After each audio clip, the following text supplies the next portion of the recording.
Good night. We'll see you on Friday. Thanks for everybody contributing. Thanks for everybody watching. Thanks for everybody participating. You are the guys that make PCL what it is, and we appreciate Let me it. get naked first so we can lose the stream. I don't want to see. Oh, Perry, do me a favor. Do me a favor. Sorry, I hate to do this. I was literally just about to end. Can you please check the door for a delivery? There's somebody saying they sent a delivery. Can you please check the door for a delivery and bring it in, please? Preferably not naked.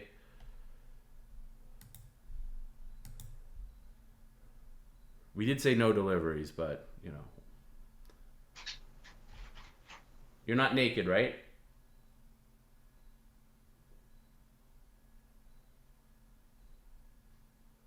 Okay. I don't think he's naked. Dead fish. Just bring it and show it on the camera. That's all you got to do. Fucking loser. I know.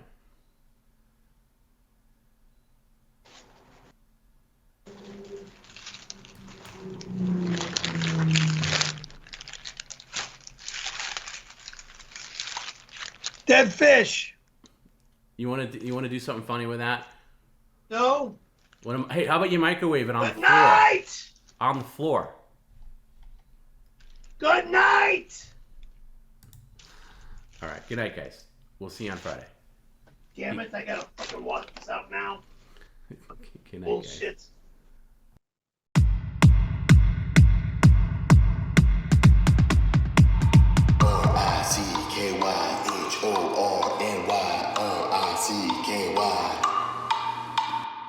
Hey, just popping back to say thanks, guys.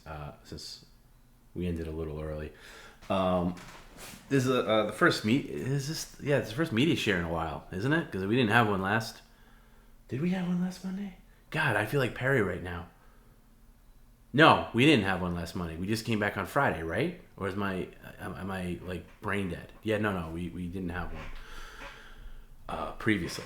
So I just want to reiterate, say thanks for everybody. Thanks for got a lot of positive response from the last TomB week 2, and I did want to say thank you for that. To everybody. Jim, by the way, our own Jim got a lot of positive remarks sent to me and sent to himself, saying that it was great to see Jim in Perry's apartment and he was really funny, which he was. And I think that's kind of what made it work. Thank you, Tom. You're the most patient man I've ever seen. Thank you, Vincent, for saying that. There's plenty of times where I lose my patience with Perry. Believe me, especially in the early days. Especially when we would use like an earpiece to communicate with each other, I would be like, "You mother!" I was like, sit the f down. I've changed my tact of how I deal with Perry when he's acting like a real dingaling. But thank you, I try to. But yeah, Jim and then Garrett. I still say Garrett has the best Perry impression because I was watching a little bit. It's hard to like really watch the stream when you're there, but I did watch a lot of the Friday one we posted, and then also the finale one. And I haven't seen the pool party one yet, but yeah, it was just it was fun. And I think the thing that comes across when people watch it is, and I'm going to include Perry in this, but Tony, myself, Garrett, Jim, Perry, and I, we all really like each other. Despite Perry calling us, terrible names and threatening to throw us out and all that. We all really like each other. Dare I say love each other. And we have, a really core camaraderie that I think comes across in the end product.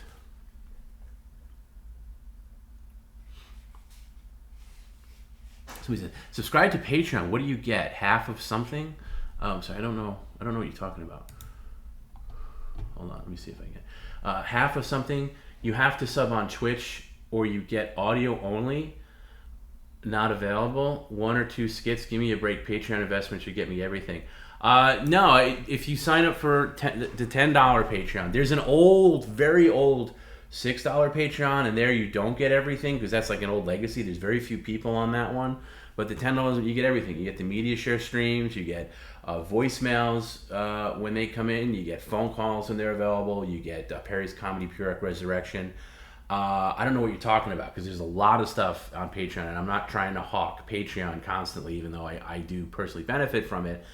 But I hustle a lot for Patreon, and I take it seriously because I am a Patreon subscriber to other Patreons, and they just don't give you what PCL gives you. If you're a fan of PCL, Patreon's an essential component. That's all there is to it. There's other Patreons that just a month goes by, they don't post anything, or they post stuff that just goes on YouTube in a couple of days. So I don't know what you mean. If you're having a problem with it, though, contact me and I'll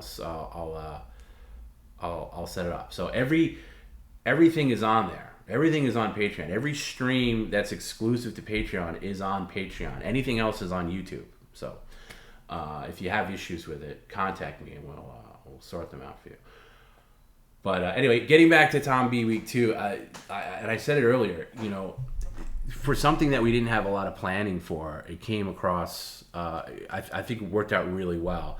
And a lot of it was thanks to John Jamin for coming in that Friday. I think he came in at a point where Perry was losing his steam, and I think we were all kind of getting a little burnt out because we had been in that apartment for, like 12 hours at that point, maybe more.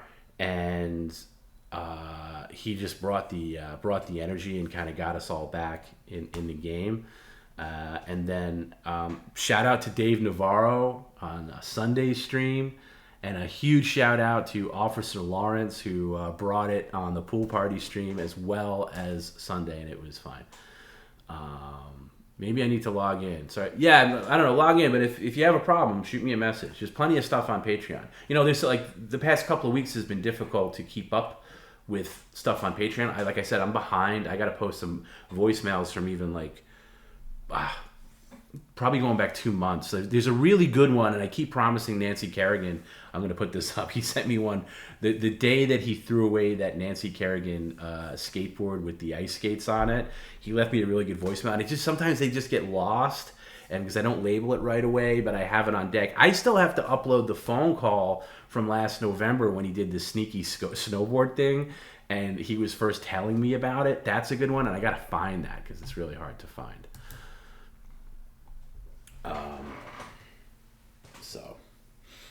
But anyway, and thanks to everybody.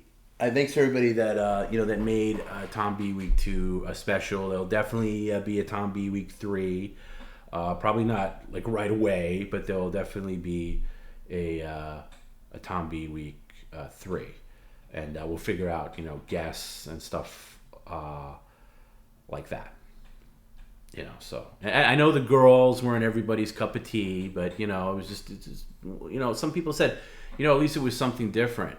It was something different, and I know it maybe went on a little too long for some people, and I get that. I get all the criticism about it, but apart from that, you got 4 days straight of PCL stuff. Everybody really worked their ass off. Everybody. And it was I thought it was really quality stuff.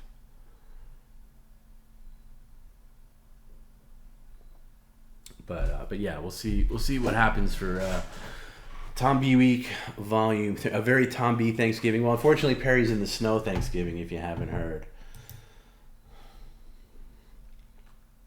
So we'll see what happens with that. I got to go back to this whole magic pill thing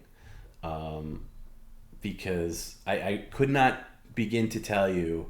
This was last night when I found out about it, and I can't tell you how disappointed I was in him. Keanu and GOT got engaged this weekend. She's horribly funny. Oh, you mean Keanu and Gino? Well, congratulations to the both of them. Congratulations. I wish nothing but the best for the happy couple. I have no hard feelings to Keanu or Gino. I wouldn't call myself a fan of either one, but whatever. But anyway, Perry called Perry. We're on the phone, and Perry gets a credit alert. He's got this credit card. Jamie says he found Cartnarks Perry through Cartnarks. That's awesome. I know a lot of people did, and I find a lot of Cartnarks fans are interesting because a lot of them will just they just like write comments on every, they'll come into a live stream like, hey, put your cart back, but a lot of them are really cool and they kind of get it. So yeah, shout out to Cart Narcs. By the way, Teddy is actually for Halloween is going to be Cart Narc. That's what he wants to be for Halloween. So Agent Sebastian actually sent him a nice Cart Narcs hat, and I got to get the rest of the outfit together. But he's going to be Cart Narc for Halloween, and I think that's going to be awesome. So I'm really excited about that. So yeah, big shout out to Agent Sebastian. But yeah, Tom, will you ever get a podcast with you, Tony Garrett, and Jim Neofritri? Yeah, I've talked about it before. We want to do something called the PCL podcast. At some point during the week, where it's just all of us just talking, BSing, talking about whatever, maybe playing clips from PCL, maybe once in a while, how have Perry on or something like that. But I would love to do that. Somebody says Tom, Moen Vision got taken down on YouTube with 3 false copyright strikes for public domain films. Oh, that's too bad. Moen Vision run by Moen Drip, who did the whole Perry Barstow angle. That's too bad. I like Moen, and I'm sorry to hear that. But yeah, you got to be careful. See, here's the thing. This is why people get in my face, as Perry would say, about like I'm very cautious with things that you play and things that you say on YouTube, especially. I really don't care too much about Twitch because Twitch is not a legacy, thing where you archive your videos on. It's just for live streaming, and Twitch has its own rules, but with YouTube, they constantly change the game. So something you can have on like right now, like a perfect example is "Life at the Outpost," the Cowboy song. So we played that when it was like obscure, and then all of a sudden some TV show showcased and the copyright got renewed, and it was and all of a sudden it was a copyright, and then we would get like the streams taken down for it. They lightened up a little bit. Now you can still play it, you just don't get monetized if you play it. But that's the thing with YouTube is you can think that you can play some like old TV show that could be public domain or something like that and maybe get away with it for a while. But let's say somebody picks up a license for it, a year or two down the line, then stuff that you still have up from 3 years ago when it didn't have a license attached to it, you're liable for it. So that can happen. So I'm really cognizant of that. That's why I'm even like, I don't like Perry saying the R word or something like that, because that's fine now. It's fine, but 3-4 years from now, maybe it's not fine. Greg Lampert, Tom, Kevin Brennan wants you on his podcast to talk about Keanu. He's not a fan of hers.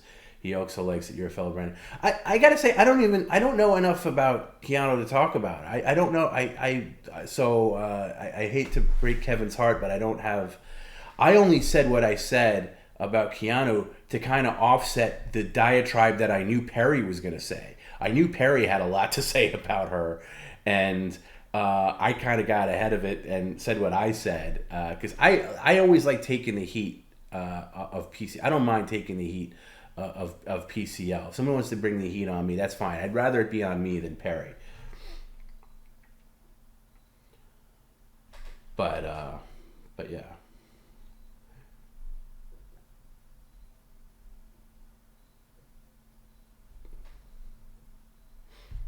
So I don't know. What was I saying before that? I forget. I was on something. I don't know. Now I'm lost in my own weeds. But speaking of YouTube, so this was another hot topic on TomB Week when Garrett was talking about some of the guidelines we had for YouTube clippers, and I know some people got bent out of shape about that. By the way, none of those things that we said were new. They kind of been the guidelines for a long time, and the guidelines that most other content creators have.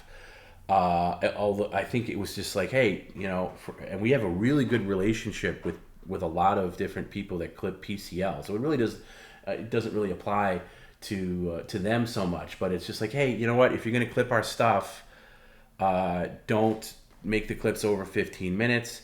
Please don't clip anything that's Patreon exclusive. What's the I think Garrett said wait a month, but I think 2 weeks is more fair. Wait 2 weeks before anything's clipped. And I think that was it. And maybe like don't let people shit talk in your comments. That I'm not talking like, hey, PCL stinks, or Perry's not funny, or Tom's this or that, or Jim's or Garrett's this and that. But there's some real nasty people, that the kind of people that call the police on Perry and stuff like that. If they're on, maybe take care of that. By the way, the one thing I didn't get to say on the air was, when the police showed up at Perry's that one time for TomB week, I guess it was that Friday stream, and they were asking about, oh, we got a report that somebody was being tased, and I had to show them the taser, and Perry was there, and I was like, yeah, this doesn't work. It doesn't work. It's like it's a gimmick, and that's the thing. That spoiler alert. The taser was never a real taser. It just made a noise, and it gave you like a little static electricity. Tony sold it like nobody's business in Pottstown. But, and I've never actually done it on Perry. It's like touched him, but it's never been turned on, because once it would be turned on, he would know that it wasn't real. So it was just really a gimmick. It was a mailbag item sent to me on the very first TomB week back in June 2021. And I just kind of kept it because I thought it was such a good little gag. But, I guess I probably won't use that anymore, because it's just, I don't know. Now Perry knows it's a toy, because, but I think it had run its course anyway. But it doesn't do anything. It just makes a great noise, and it's a great little effect. And for some reason, the frequency of the buzz that the zapper makes sounds so much more menacing over the microphone. Picks it up, and it sounds so much more menacing over the stream. In person, it's not as bad. Illegal Deagle says, I desperately tried to upload a video of Perry laughing superimposed over the towers falling for the 9/11 anniversary. Good God. It got taken down twice for glorifying criminal organizations. Wow. Yeah, I don't know how YouTube feels about that. Can you own a real taser in New York? I don't know what the taser laws are. But yeah, it's not. I don't know. I don't know about it. I don't even know if there's like a real thing as tasers. It's just, yeah. Illegal Deagle says, F Kevin Brennan, F Stuttering John. You know what? I got to disagree with that. I like Kevin Brennan, and I actually like Stuttering John. But I should preface that by saying I like vintage Stuttering John.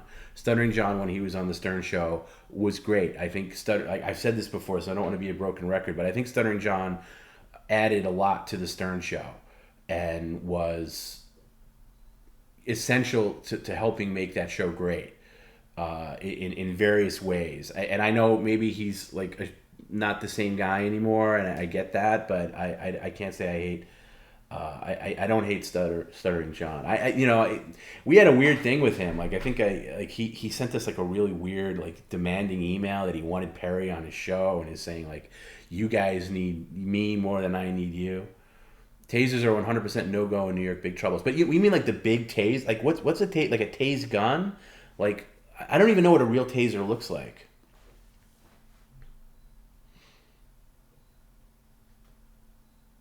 What are my thoughts on Anthony Cumia? I love Anthony Cumia. I think I actively listen to Anthony Cumia's show. I think he's funny as hell. I think he's a great storyteller. There's aspects that I don't love. Like, he's very challenging to follow on Twitter, because he loves the black crime news beat. That's his beat, where he just reports on it constantly, and that gets a little much. But and I'm not big into the politics stuff. Not that I'm left or right. I'm nothing about that. Nothing about the tone of the politics. I just kind of zone out when I hear political talk. But when he talks about like old TV shows and stuff, he's a great storyteller. I think he's great, and I'm not a big fan of the other people on his network. I think the Compound Network was great when Gavin had his show on before Proud Boys. Uh, that was great. But yeah, and I'm not saying anything bad about like Chrissy Mayer has the show on there. I've only seen that when Perry was on. But as far as the other programming on there, I'm not big on. Once Upon a Time, I think the show when Kevin Brennan had his show on there, Burning Bridges, I thought that was very interesting. Pat Dixon had a show called the New York Crime Report, which I think was great. So I think I've said it before. I never was a Opie and Anthony fan. Oh, is Gavin back on Twitter? That's crazy. Jim says Gavin's back on Twitter. That's really big news. I was never an Opie and Anthony fan because I was a diehard Stern fan, and they were kind of like the enemy. And anytime I heard a clip of Opie and Anthony, I hated them. And then I realized later on that I just hated Opie. I didn't hate Anthony. And then when Anthony got fired from Sirius, and that was and he started his own network. I always root for the underdog. I always root for the person that has to build up something on their own. And that's when I started listening to him when he started Compound Media. So it was a long way to go to say that I'm a big fan of Cumia. I think he's a really, really good great broadcaster, very good interviewer.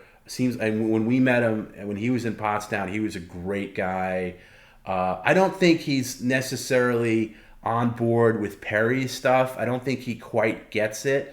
I don't see him I think he was vaguely entertained by Perry, and if somebody shows him PCL clips, he'll probably laugh at it. But as far as being into Perry, I don't see Perry as a repeat guest on the show, because I just and I think he was very nice to have Perry on at all to begin with. But yeah, I like Cumia a lot, and Cumia and Gavin do a show on Wednesdays, which is very entertaining and very good. If you can put the politics aside, it's hard for people to do. It's really hard for people to do. If you could check your politics at the door. T-Bone says, "Hey Tom B, thanks to you and all the PCL team, the streams have been on fire lately." Oh, thank you, T-Bone. Tonight was very good. Have I heard from Chrissy since the R word comment? No, I have not. And you know what? I'm sure at some point she'll ask Perry to be on her show, and maybe he'll go on. My thing with that, with Perry having the girls over, is in hindsight, I think it should have just been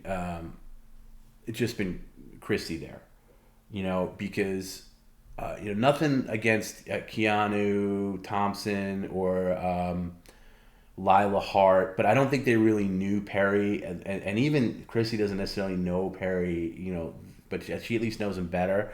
I don't think they knew, and it just I just wish they would have went with the flow of what we were doing rather than the flow of what they wanted to do. I don't think if they go on Adam Carolla's show that they're going to do their own thing. I think they're going to listen to Adam Carolla, and and all of us knew kind of what was going to happen.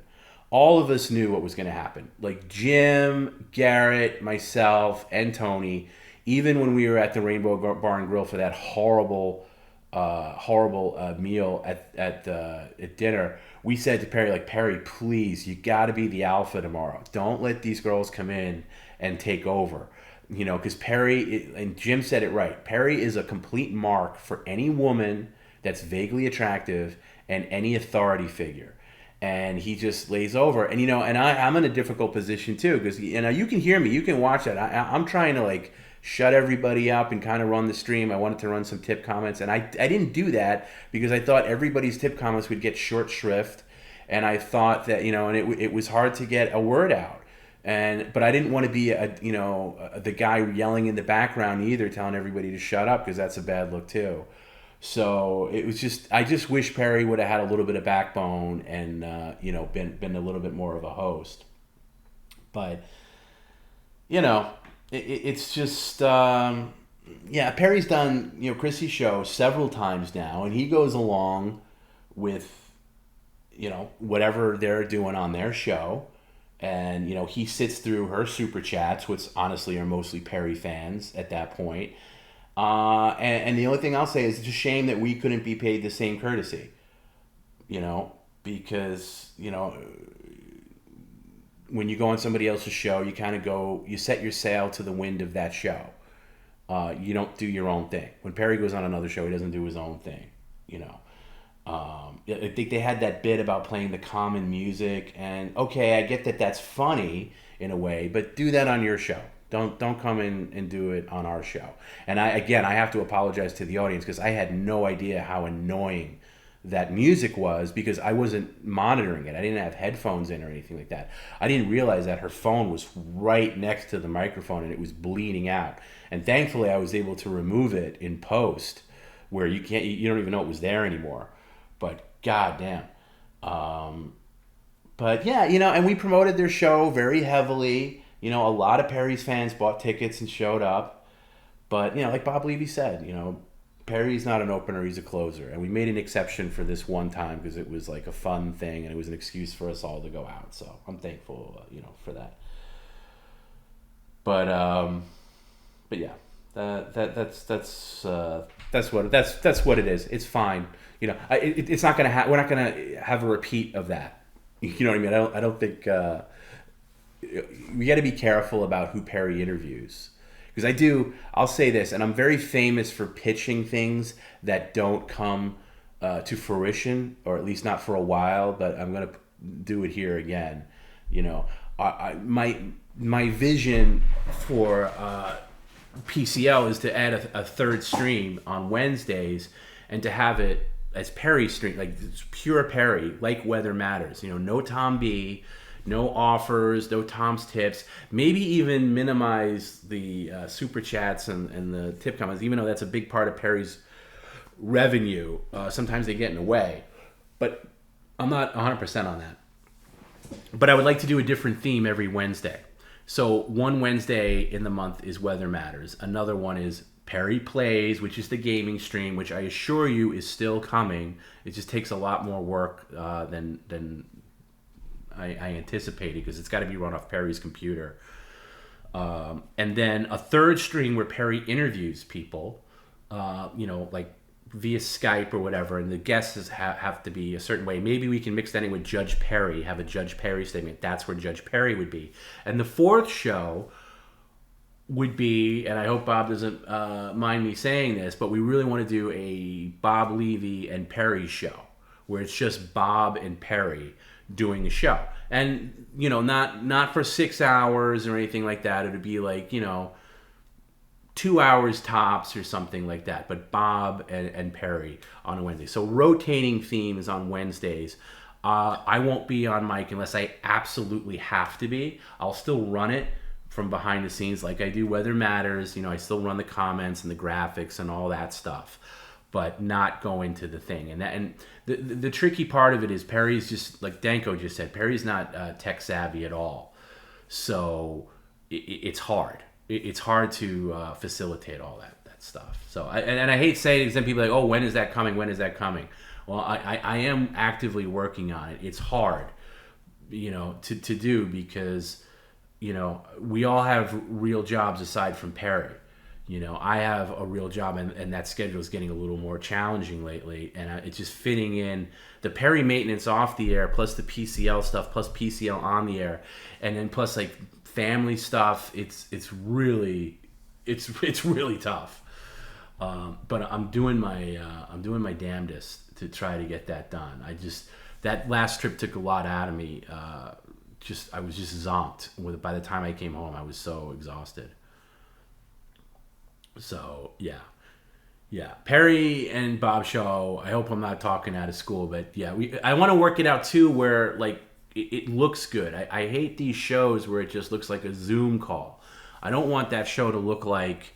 I mean, I don't know. It might start out looking like the like every other Zoom call show where they're just where everybody's talking and it just looks like the opening to the Brady Bunch. I just think that's very boring. I don't know if I can do this because I don't have the tech expertise. I have to like research it or find somebody else to do it. I would love it if we could set up a shot where it looks like Bob is in Perry's apartment with Perry. Like maybe Bob has a green screen and he's next to Perry or something like that. But maybe that's too much of a, I don't know, too ambitious. John Russo asked, Tom, can you play anything, song clip from a movie, TV show, etc., as long as it's commented on and can be determined as transformative content? That's tricky. It depends. The problem, that's one of the big problems why more media shares aren't up on YouTube, especially the old media shares, and I'm trying to get that resolved, is we get hit by so many copyrights on media share. Not like copyright strikes, but copyrights where somebody claims, the video or whatever. And you can appeal it, but yeah, there's two different areas where PCL would get away with it, where it is transformative because Perry is commenting on it, and commenting on something is in and of itself transformative because you're kind of reviewing something, right? So that's transformative. And then there's a thing. What's the other category? There's another category. It's played for a short time, and it's also I forget now. I honestly forget. But there's another category where it falls under.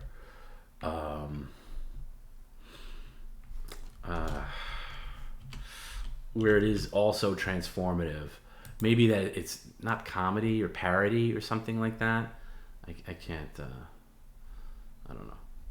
I'm brain dead right now. But anyway, yeah, it's usually you get away with that. But the thing is here, you got to be really careful when you appeal something on YouTube. And I'm not talking like there's two different ways. Like first you respond to something, and then it translates into an appeal if that doesn't work. And the appeal, if that doesn't go your way, you can get hit with a copyright strike. So on one stream, let's just say one stream, media share stream, where there's whatever, we use music or something, somebody submits something to media share that's very copyrighty, and I appeal 3 of those things, you could lose your channel if you get 3 strikes. So you got to kind of do the appeals one at a time. And then it takes it could take weeks to a month for that to carry itself out. So let's say any one stream, I'm just going to look right now for an old stream on okay, so I'm going to click on a media share from 2021. So I have one here. This one has 14 copyright things. So I gotta do all 14 individually. I can't do them all at the same time because let's say the appeal doesn't go our way, then we get the strike, and then you gotta wait out the strike. It's so annoying. The other option is I can just and sometimes I'll do this, just replace the music with something generic. But in some cases, you're changing the comedy of it, and I'm trying to keep the integrity of the original media share that was shared.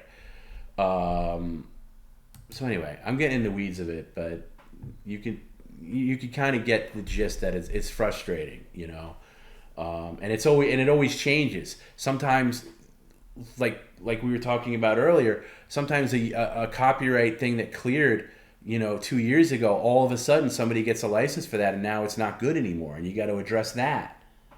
And if it happens all at once, you can get in trouble. And there's even if you get your channel taken down for that, you could probably appeal that and get it back. But good Lord, it's a lot.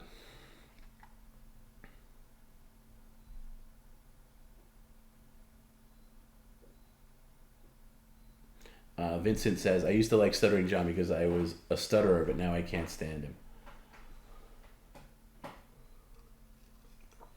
Tom, who got to keep Perry's shop vac manual? That's up for auction, John. I forget who has a bid on that. I got to go through all the bids. I'll try to do that on Friday. I was trying to get a list together this weekend, but I had a really jam-packed weekend. My my mom's gravesite was finalized last week, where it's like the stone where it has her name. So uh, we all went to visit the grave, which was that's kind of a heavy moment, and it sounds weird because my mom was Irish, but my mom had a really good meatball recipe. I might have talked about it before, but she got it from our old next door neighbor in Brooklyn, who was like off the boat Italian, who gave her recipe. And I have tried to pick up on it as best as I could. So I cooked last night. I made my mom's meatball recipe for everybody. So that was a big deal. So that kind of took up all of Sunday. It was really like a very overcast day here in New York. So I made my mom, with varying, with a little bit. I forgot one ingredient, and it was like not as great. They were very good, but they weren't as great as they could have been.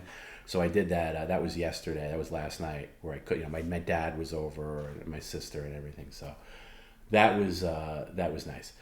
But I just haven't had much time.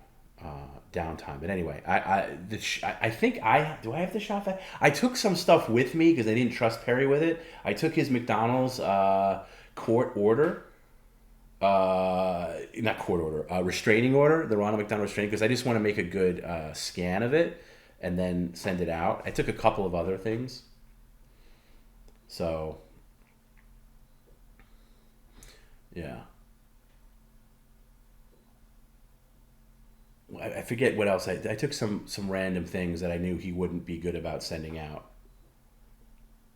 For being in New York and my accent is too heavy. I had a really heavy near Brooklyn accent when I was a kid and in my teens, and then when I got into my very early 20s, I really did my very best to remove the accent, and to varying degrees of success. It comes out sometimes when I drink. It comes out when I talk fast. It comes out when I'm mad. But you can hear it at different points. There's certain words I say.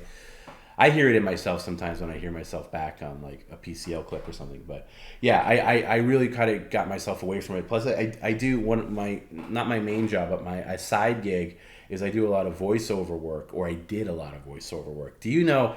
This is the thing, and I gotta say, because it's been really prevalent here on PCL in the past 6 months.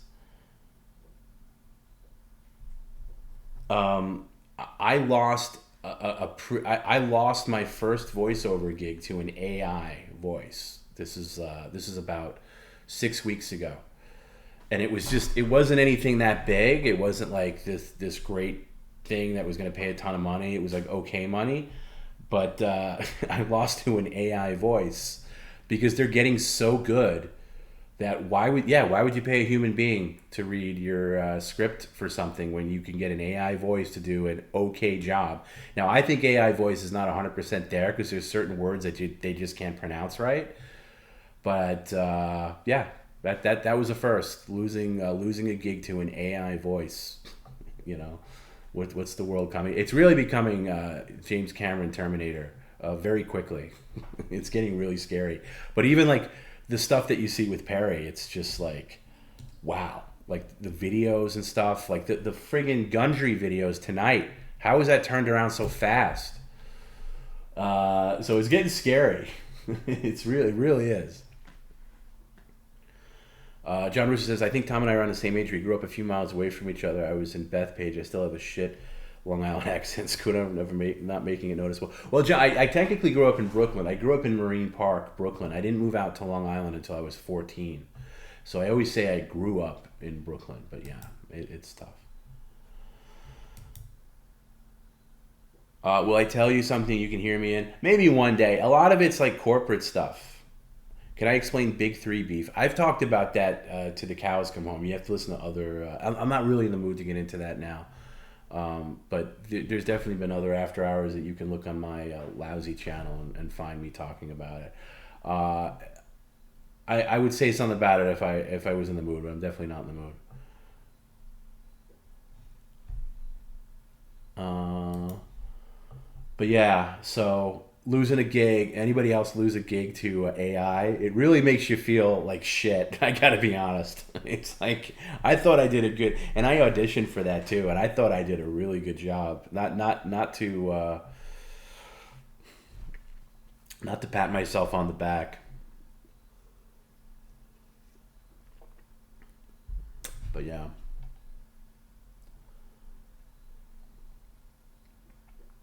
Johnny Damage, hey Tom, love your show. I don't even know if this is a show, but thank you.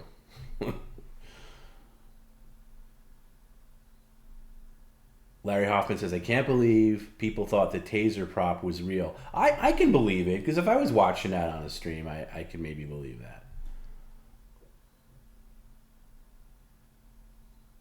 I like that thing though, because it just takes a USB. I think I've only had to charge it one time in like over 2 years, but it just takes a USB.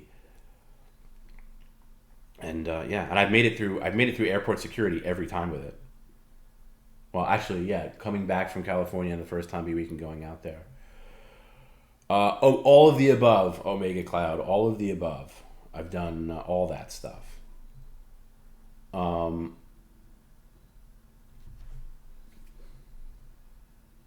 People felt bad for Tony after the taser. I know that's how good Tony is. People don't give Tony. Tony is Tony, and Tony's how he is with Perry on the stream. But he's also a really solid improv actor, and B just solid actor in general. And we talked about this is not. I'm not saying anything revealing. Here with Tony, because we've talked about it before. But yeah, when we were in Pottstown, before that Pottstown live show, we had a whole conversation about the tase pen, and I said it'd be really funny if you got in the way. When Perry, we'll kind of. Yeah, of course, Dr. Gundry was Grimace. By the way, shout outs to Grimace, man. What a friggin' PCL genius. But we were like, we'll both know when the moment happens.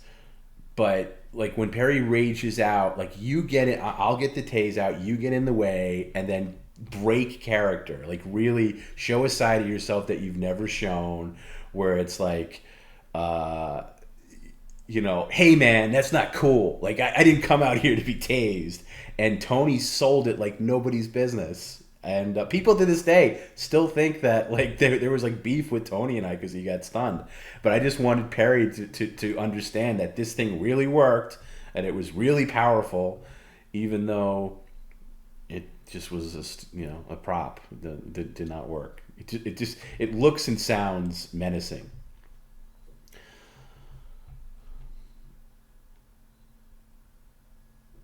John Russo says, on Kumi's biographer, a new book coming out in the spring. He goes after everyone, scorched earth. Is that true, John? Is that really true?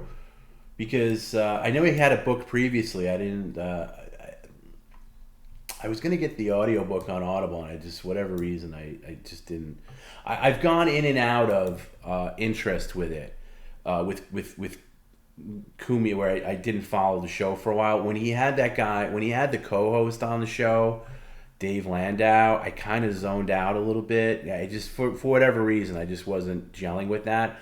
I liked Kumia with Artie when Artie bothered to show up, but I prefer Kumia solo. I don't like him with a co-host. So I zoned out on that part and then eventually got back into it.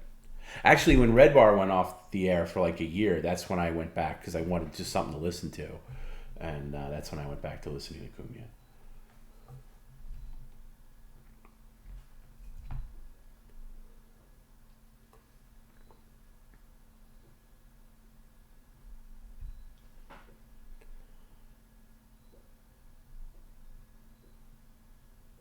Kumia's book was an interesting pamphlet. Yeah, you know it is. I didn't really care about O&A history or any of that, so that's probably why I just avoided it. Because I'm not an O&A guy. I don't just never, even like now, like once in a while I'll come across a YouTube thing. Although I got to say my YouTube algorithm is so effed up at this point. I could barely get through it. It's like there's so much 9/11 stuff, and I think I'm on record. I just don't like 9/11 stuff. I don't want to see any 9/11 stuff. I've seen enough of it. and for some reason it's finally going away now. But man, it was like wall to wall 9/11 stuff, and then this stuff. Very true. I was the author on the first book too, permanently suspended. It was basically a mashup of old stories. Oh yeah, so you've been on the show. I think I've heard you on the show. This book is all behind the scenes with Artie and everything that's happened to it. Okay, cool. I am very. If Kumiya talks real about Artie and how effed up that situation was when like Artie would be coming in with like bleeding nose and then go to the bathroom for like a half hour and then come back and you knew he would be like snorting heroin and like disappearing, and then I think there was a story where Kumiya said that they had to pay for a hotel for Artie, and the hotel like banned Artie from staying at the hotel because the whole room was bloody and it looked like somebody was murdered there, and it was probably just from whatever else he was doing in there. Like that's the stuff I want to read about, and I've had my ups and downs with Artie because I actually knew somebody that got really screwed over by Artie. This is years ago, but I hope he's doing good. But man, that's the one thing I always hated about Stern, is that somebody would disappear from the Stern show and you never hear about them again, and they never hear them. You never hear Stern talk about them, like when KC left, and so I want to hear all the dirt about Artie getting fired and that whole saga. So if that's in the book, count me in. I'll definitely grab that. Because I think it's a good story of how he set himself up at Compound and everything like that. I don't know if that's in the first book or not, but man. And Artie's staying really under the radar. Like nobody. I mean, I think he lives in Florida with his mom, but man, nobody really hears from him. Grimace says John was showing Artie working at a gas station today. I think that's really screwed up. I really do. I remember Artie had to do like some kind of community service and work at a gas station, and I think that scumbag guy Vince the attorney who was in Pottstown. We've talked about him. Like I can't stand that guy. I think he's the one that got the footage of Artie at the gas station, and I think that's just a real like low life move to showcase somebody at their like their lowest point in life. Here's a guy that was making millions and now he's pumping gas because he's on. I just think that's really shitty. That's kind of what I hate about that whole Dabble universe, and not to say anything bad about like Shuli Network and all, because we're really good friends with those guys like Bob and everybody like that. But there's such a mean-spiritedness to all of it, where it gets a little too much. Whether it's against John or against John going after Shuli or Shuli, whatever, going after whoever. That's why I don't even get it. I don't ever want to get into that. Like even if like people shit talk me or whatever, I'm not going back and forth on it. I hate that shit. I know that sounds rich coming from me who does PCL, and people can look at that on a base level and say, oh, this is mean-spirited, but it's really not. It's really not. We do love Perry, and we fight hard to protect him even from himself, and we may do silly things that piss him off. But at the end of the day, we love Perry, so I don't know. Did Hank the Angry Dwarf pass away? Yeah, years ago. He passed away in 2001, pre-9/11. Long time. He's gone a long time. Vince is one of those assholes who loves to be hated. I don't. And by the way, is Vince the? I don't. I only know Vince the attorney from like Shuli Network. Like, was he a character on the Stern Show? Because I stopped listening to the Stern Show after Eric the actor died, and that's like 2014, early 15. So was he on the Stern Show? Was he like? Because I know he showed up in Pottstown with High Pitch Eric. So, but I don't know what his deal is. I don't know what makes him popular.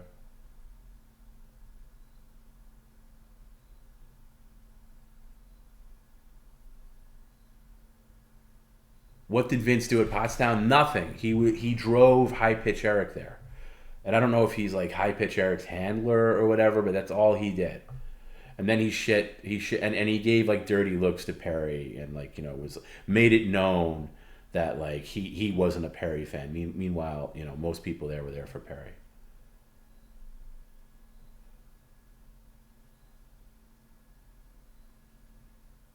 So was he actually on the Stern show?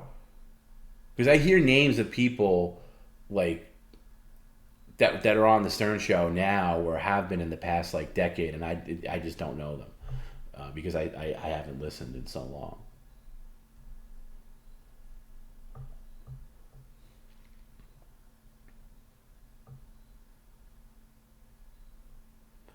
So he says Perry playing a Grand Theft Auto would be good. Yeah, and I went a little crazy when I set up. Perry has a Switch, and I got him like the Grand Theft trilogy. It'll be a while before he works his way up to those games, but I feel like he can do it. Oh, he was on the Stern Show with Eric. Okay, but I feel like Eric, and I like Eric. And by the way, Eric was very cool to us when we were in Pottstown, but I don't know. Is Eric still a really solid whack packer on the Stern Show? I mean, I feel like the whole whack pack thing has kind of gone away. At least, and I'm just talking out of my ass because I don't listen anymore. But I know they don't really do Beetlejuice anymore. I, it's just not what it once was.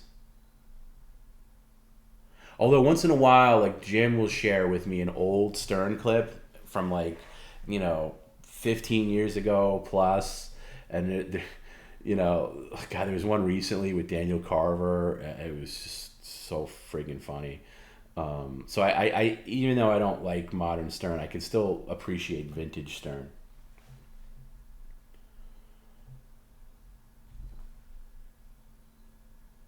They do check-ins, yeah, because it just seems to me that the only time I hear about the Stern Show is when he's like kissing ass to some celebrity, like whoever that is. It's just whatever. I know. There was a big thing that came out last week where he was like coming out how proud he is of being woke, and I was like, wow, man, how far we've come. Where Stern is like, going on record saying he loves being woke and how great it is to be woke.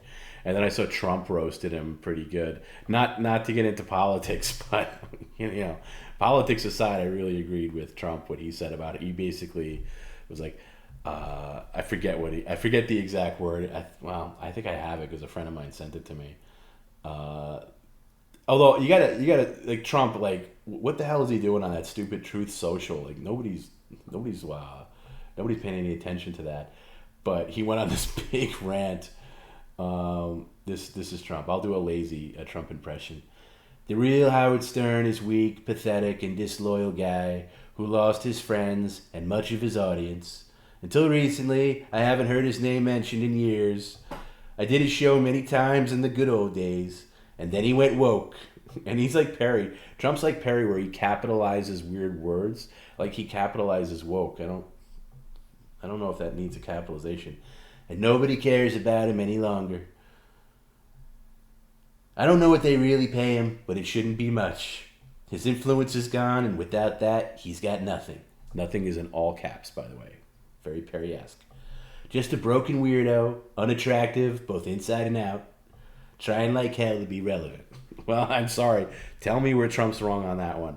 I don't care if you like Trump or not, but all right. He made it. I think it's always low hanging fruit when you make fun of someone's appearance. So he didn't have to go attractive inside and out. Unattractive inside and out was a little bit much, but goddamn.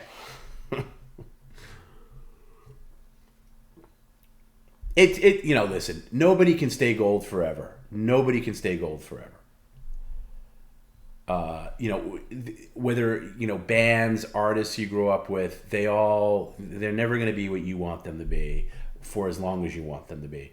John says one-on-one Kumi is better than Stern. You know what? I never thought I'd agree with that, but I definitely agree with that. Now, Kumi and now versus Stern now, it's not even a contest. It's not even a contest. Tony says Tom almost died when High Pitch came out of the bathroom in Pottstown. That is right. High Pitch dropped a thermonuclear bomb in that Pottstown bathroom, and that door was right in the middle of the green room. So if you did something bad in that bathroom, everybody was stinking and everyone was smelling it. But yeah, man, It's funny. I never really thought of it that way, but yeah, I'll tell you what. Not that I'm on this. Kumi is the greatest thing ever, but Kumi is better than just about anybody that does the same thing. He's better than Rogan. He's better than. He's definitely better than Adam Carolla. He's just a good interviewer, and I know people would have a problem with his politics or this or that, but he's just but he can put that aside depending on the guest. If he gets a good guest on and that guest isn't necessarily political, Kumi is really good at pivoting and not being political. But if the guest is political, then he'll pivot to that, and he's really smart about that. And I don't know, I like him. And I'm a late bloomer with Kumia, but all these guys, whether it's like Stern or Kumia, I don't think they're getting any new audience. They're just getting that legacy audience that they already have, maybe a little bit trickling here and there, but it's just these days. Like, is there anybody under 30 that knows who Howard Stern is? Anybody? Because how are you listening? How are you getting into that? Nobody is.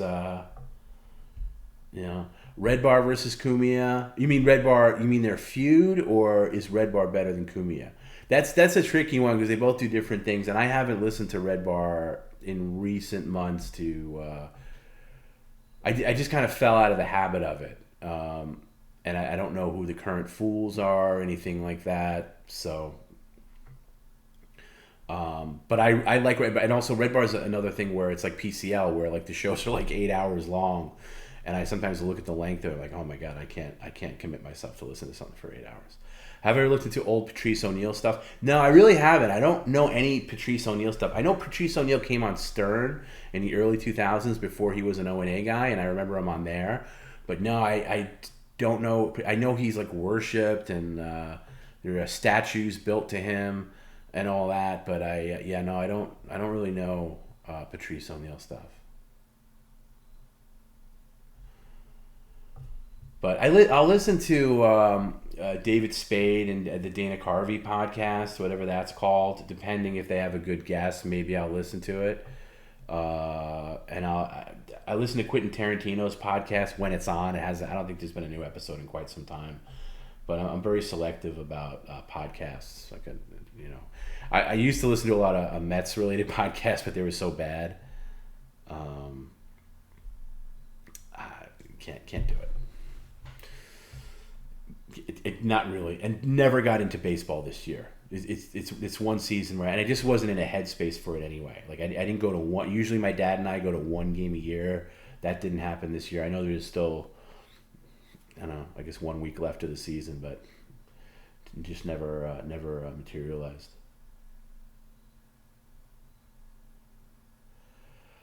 Jenk says, I'm 28 and a big fan of Beetlejuice. I've seen plenty of Howard, but from what I can gather, he ran a sideshow TV program and was kind of a dick. I never really liked the guy. Yeah, Beetlejuice was a great, I think, second best Whack Packer. I'm always going to put Eric the actor as number one. My personal preference. But yeah, Beetlejuice is solid number two as far as I'm concerned.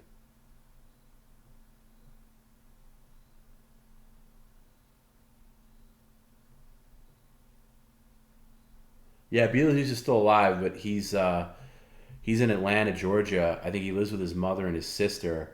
The guy that used to manage him way back when he first came on Stern passed away, and then his brother took over. But I forget, something happened where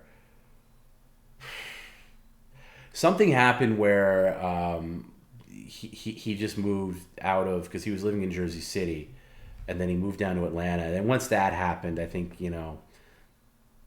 because when he lived in Jersey City, he lived with that guy Sean and then his brother, and he was always kind of crazy and like amped up. But yeah, it's not I can't imagine it's the same anymore, even if they do have Beetlejuice on occasionally. But yeah, I think I told this story once. This is a long time ago. Not that long ago. This is like 2010 maybe. And I was dating a girl who lived in Jersey City, and I was at her apartment, and we were like unloading stuff from her car, and there was like a walk up, like a wood, like stairs to get to like the back door of the apartment. And I had been putting stuff away, and she came up with this bag, and she's like, "Oh," and there was a couple of people in the apartment, and she just kind of laughed and said, "Oh, I just saw Beetlejuice walk by. Beetlejuice was just walking down the street." And I put two and two together. I was like, "Oh my god, yeah, we're in Jersey City, and Beetlejuice." I was like, "What do you mean Beetlejuice? Like Beetlejuice?" And she's like, "Yeah, I see him all the time." And I'm dating. We're dating now for like 2 or 3 months. This is the first time I hear this, and I'm telling you, I go, "Which way was he walking?" And she's like, "Oh, he just passed by the street." And I ran out of that apartment like the fastest I've ever run in my life, down the stairs, and I'm running all over the place like a lunatic trying to see if I can get a glimpse of Beetlejuice. And I run down to the corner, and there's like kind of like a bodega or something on the corner, and I see him, and he's in the bodega. Like I see him, he's in there. And then I kind of catch myself, and I'm like, what are you doing? Like, this isn't, don't do this, because he's probably like, he's out of character. He's in the wild. I don't want to freak him out. I was like sweaty too because I had ran, and I was like, I don't want to do this. I was like, I can go. It was one of these moments, and I've had a couple of moments like this in my life where I saw a celebrity somewhere that I really liked. I had another incident with Gilbert Gottfried, very similar thing. He was in a deli, and I was in the deli, and he had a backpack on, and he was totally like, obviously out of character, Gilbert. I was like, man, I really want to talk to him. But I didn't. I held back, and then with Beetlejuice, I was just like, I had this internal conversation with myself, and I was like, just let him be. He was like buying something. I was like, I feel like I would have freaked him out. Like, I would have played it cool. I'd be like, hey, Beat, man, hey, how are you? I wouldn't do the picture thing, but I ended up walking back to the apartment, and it's one of those things where you look back on, like, I kind of regret it, sometimes, but I don't know. Anyway, that's my Beetlejuice encounter story. Never met the man.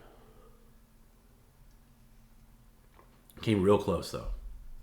And then there was another time, same thing, back at her place where I did kind of see him, but I didn't bother him.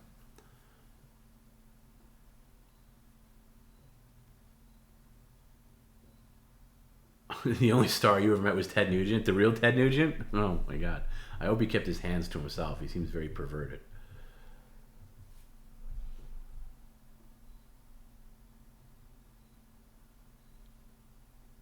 Are we going to see Sam again? Somebody said, yeah, definitely going to see Sam again. Sam is just, Sam, he lives in another country now, and he travels a lot, and when he's in LA, it's never on a day that we're streaming, but you're definitely going to see Sam again. He almost came to Pottstown, but it just didn't work out. But yeah, we'll see Sam from Twitch again, for sure. Sam's a really good guy.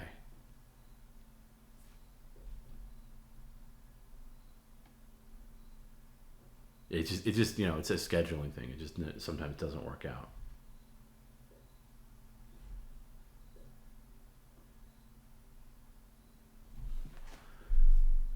Jeff Goldblum in an elevator. I mean, I've definitely met bigger celebrities in my day than Beetlejuice. I do have celebrity stories. What happened to Trevor? Trevor lives in North Carolina. Pops in every now and again, but he's very busy. He's going to school. And he just moved out of there. Obviously, the person that lives in Trevor's old apartment now is this older couple, Asian couple, and they're not the biggest fans of Perry. When Perry was saying that somebody was banging on the wall, that was them. So I don't know how long they're gonna last there.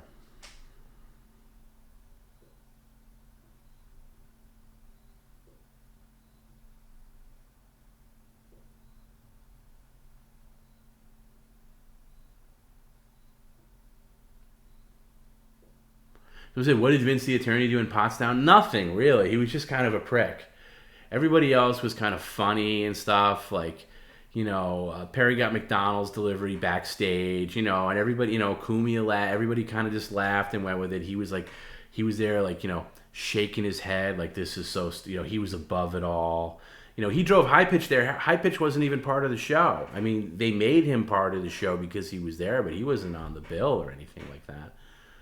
It's just bullshit. They don't like that dude.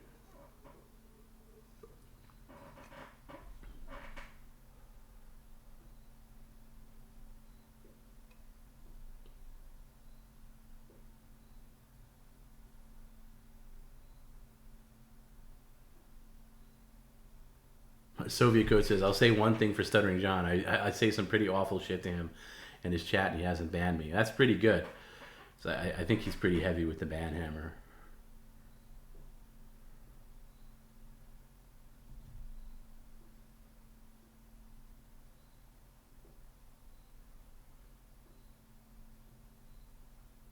Why Don and Mole have been absent? It's been a minute. Well, it's been more than a minute. Mole's welcome anytime. I guess the world can rejoice now because it looks like the writers' strike may be winding down, which means the return of late night talk shows, and the whole world rejoices because hasn't everybody been saying how much they miss late night talk shows since this god awful strike has taken them away? Hasn't your life been impacted terribly that you can't watch Jimmy Fallon or Colbert or Kimmel? Like, isn't your life just bereft now that you and now, God, maybe with late night TV returning, maybe they can all lead us in a more positive direction.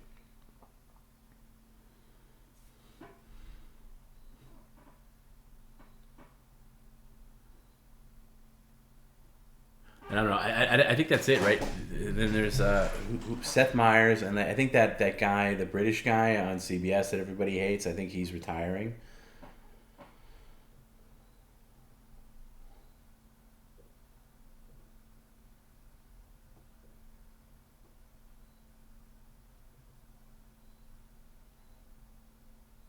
Remember when they were actually funny? No, I don't. I can remember when Kimmel was funny.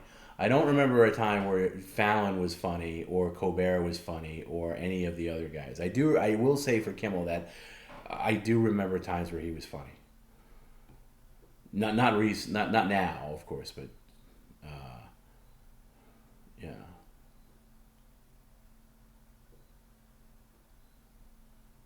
Yeah, Fallon does have issues. I heard there's this big expose that Rolling Stone did on like that's been a not so quiet rumor for a long time that like Jimmy Fallon's this raging alcoholic with violent mood swings, where he just gets really belligerent drunk. But it's funny. Another thing that's in my YouTube algorithm now, speaking of, is like old Letterman clips. Not even old, like not even that old. And I really think that. Oh, you meant Letterman and Carson. Sorry, of course you did. And I think obviously Carson is king, but I think once Letterman retired, Letterman and Leno. And say what you want about Leno, but anybody that was kind of carried over from the waft of Carson, which was, Letterman's born out of Carson, Leno's kind of born out of Letterman via Carson, and them still being on the air, kind of catching, that wave of that old talk show guard, and once they packed it up, that's it. As far as I'm concerned, late night TV, it was dead. It's like Bob Barker retiring from The Price is Right. As far as I'm concerned, that show ended when he left. But and the Tonight Show ended when Carson left. And Letterman for a long time, in his last years, like didn't necessarily do it for me. But I was watching something I've never seen in full before, and it just happened to pop up on YouTube for me, and it was Letterman's last late night with David Letterman show, the 12:30 show he did on NBC that followed Carson, but at that point he was following Leno. But the one that he did his last NBC show before he moved to CBS at 11:30. And I remember when that was on, I was in high school at the time. Was I in high school? No, I was just out of high school. And I remember it was a Friday night, and I was going out with my friends, and I set the VCR to record Letterman's last show because it was a big deal, and that's what you had to do back then.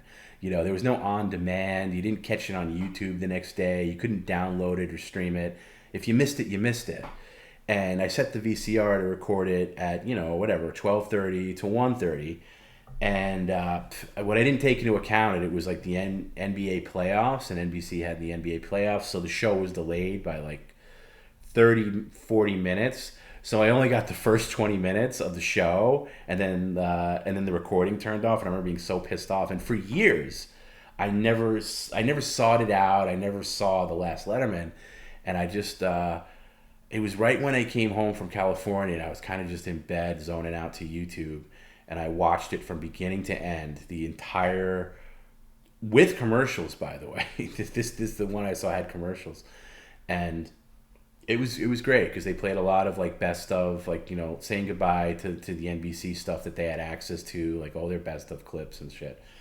And then he had Bruce Springsteen as his musical guest. It was the first time he was on. And it was great. And then he signed off saying, like, hey, the next time we'll see you, it's 11:30. And then the next suggestion on YouTube was Letterman's first show on CBS, which I remember that was a huge, huge deal. When Letterman was going on 11:30 on CBS, I mean, there was just, the world stopped, at least in New York. It was like all over the news. It was a big deal. And I haven't seen that in a long time. And I watched that beginning to end. And I was like, man, this is when late night TV actually meant something. This is when it was exciting and when it was funny and it was important. And people, like celebrities, would go on late night TV to promote something, and you actually paid attention.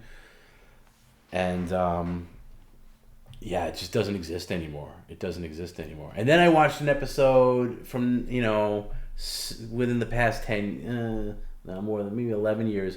It was when Hurricane Sandy was a big deal on the East Coast, and Letterman did 2 shows without an audience, which was cool. It was weird to see like one of those shows without an audience. And so I see a lot of Letterman stuff. Anyway, I still love Letterman. Yeah, the movie Late Shift is great, but the book it's based on is way better. You can get it. They have an audiobook now of it. The Late Shift by what's his name? Chris Carter, I think his name is, New York Times reporter. Did The Late Shift, and then he did a sequel book right around the time when the whole Conan Leno thing, and Conan getting the Tonight Show and then losing the Tonight Show, called The Late Night Wars. Also very good, but The Late Shift is just brilliant. Brilliant. And I'll recommend, even more than that, there's a great interview with Jimmy Walker, who was JJ on Good Times. He was actually still is really good friends with Letterman, and he has some really good inside stuff about how the whole thing went down with Letterman not getting the Carson gig, and then Leno's manager at the time, Helen Kushnick, who's played by Kathy Bates in the movie. He had some. I mean, the guy's a really good interview, and he's one of these guys that's just I consider just like an untapped resource in Hollywood. The guy's brilliant. The guy's really brilliant. And he's really funny, and it's a shame that he gets typecast as the guy from Good Times because he's really talented. But there's a YouTube interview with him where he really dishes some serious dirt about how bad Leno screwed Letterman via Helen Kushnick, where there was something where when Leno got the Tonight Show, Dave was almost going to be, was trying to be magnanimous about it and wanted Leno to announce it on Letterman's show at the 12:30. And then Leno was actually in New York and did the Today Show, which is obviously the same building, 30 Rockefeller. And the way he tells it is that Helen told him not to go on Letterman, and said like, F him, you don't need him anymore, you're doing the Today Show, that's what people are going to see. And Leno listened to her, and Dave got wind of that, knowing that he was in the same building, and not doing his show, and that's when it wasn't so much not getting the Tonight Show for Letterman, but that being snubbed by Leno being in New York City and not doing his show when it was announced that he was going to be the next host. That was like a knife in the chest for Letterman, because you have to remember, even if you don't know, like Letterman is the guy that put Leno on TV. Leno was on Letterman's show constantly throughout the '80s, and they had a really good rapport with each other. But that's the thing that really did the deed. So, but yeah, Late Shift is kind of like a cheesy rendition of the stuff that's in the book. It's still worth watching. Treat Williams does a great part in it. He plays Mike Ovitz, the famous agent to the stars. He's probably the best thing in the movie. It sucks that he passed away. He passed away a few months ago in a motorcycle accident. But he's really good in it. It's probably on Max or something like that, because it was a made for HBO movie. But anyway, yeah, it's good stuff. But if you want to really deep dive on it, I would recommend the actual book, Late Shift, or the audiobook. It's really good. Yeah, Jay Leno hiding in the closet, or listening into like an NBC executive meeting, and that's all true. Like, that's all true. The thing that's great about the book is it's based on real reporting. Like, it's not gossip. It's all shit that really, really happened, and he talked to the real people. Even the stuff about Carson in the beginning of the book, and why Carson left the Tonight Show, because he felt like he was being pushed out. And Helen Kushnick, again, is really the villain of the book, who's Leno's manager, and she started leaking false stories to like the LA Times about Carson, and how Carson is out of touch and shit like that. So it's just really I should fucking play this. I'll tell you what, I'm not. If you guys want to see something really quick, I do want to play this, because I just think he's such a good storyteller. Let me see if I can pull it up. This is Jimmy. This is not. I'm gonna play the clip of him talking about Helen Kushnick, but I want to play the clip of him talking about the topic of minority shows on TV. And it's just a funny story, because he talks about a very famous TV show that we all know. It's probably a long clip. I'll fast forward through it if it gets too boring, but it's just to see, and do your own deep dive on this. Go to YouTube if you're bored, and just look up Jimmy Walker interviews. The guy's a really good interview. But let me see. Let me get this one up here. I don't know if this is gonna take up the full screen or not. I might have to adjust this, but just bear with me. If you're bored and you're hanging out, let's just watch this, because I was talking about it. I think this is it. Hold on a second. Bear with me. If Dave had Mike Ovitz in the beginning, he would have had the Tonight Show. 100% true, John. That's 100% true. Let me see something.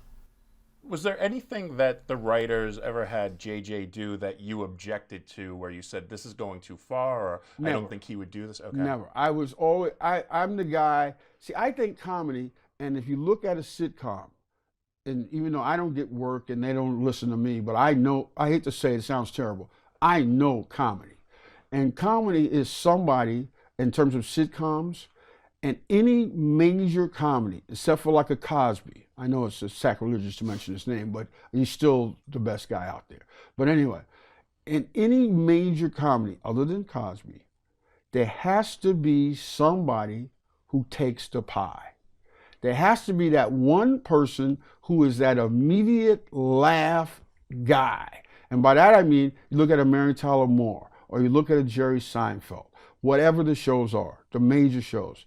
And there has to be that guy to go, well, we would do it, but who would be that stupid? Hey, gang! That has to be that guy.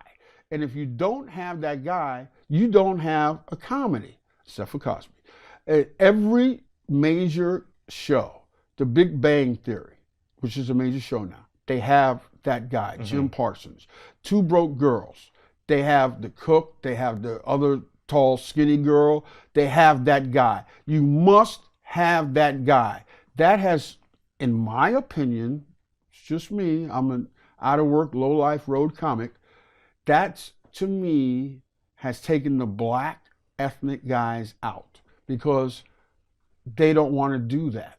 They don't want that wacky, zany, kooky cat. And you go back all the way to Lucille Ball's show.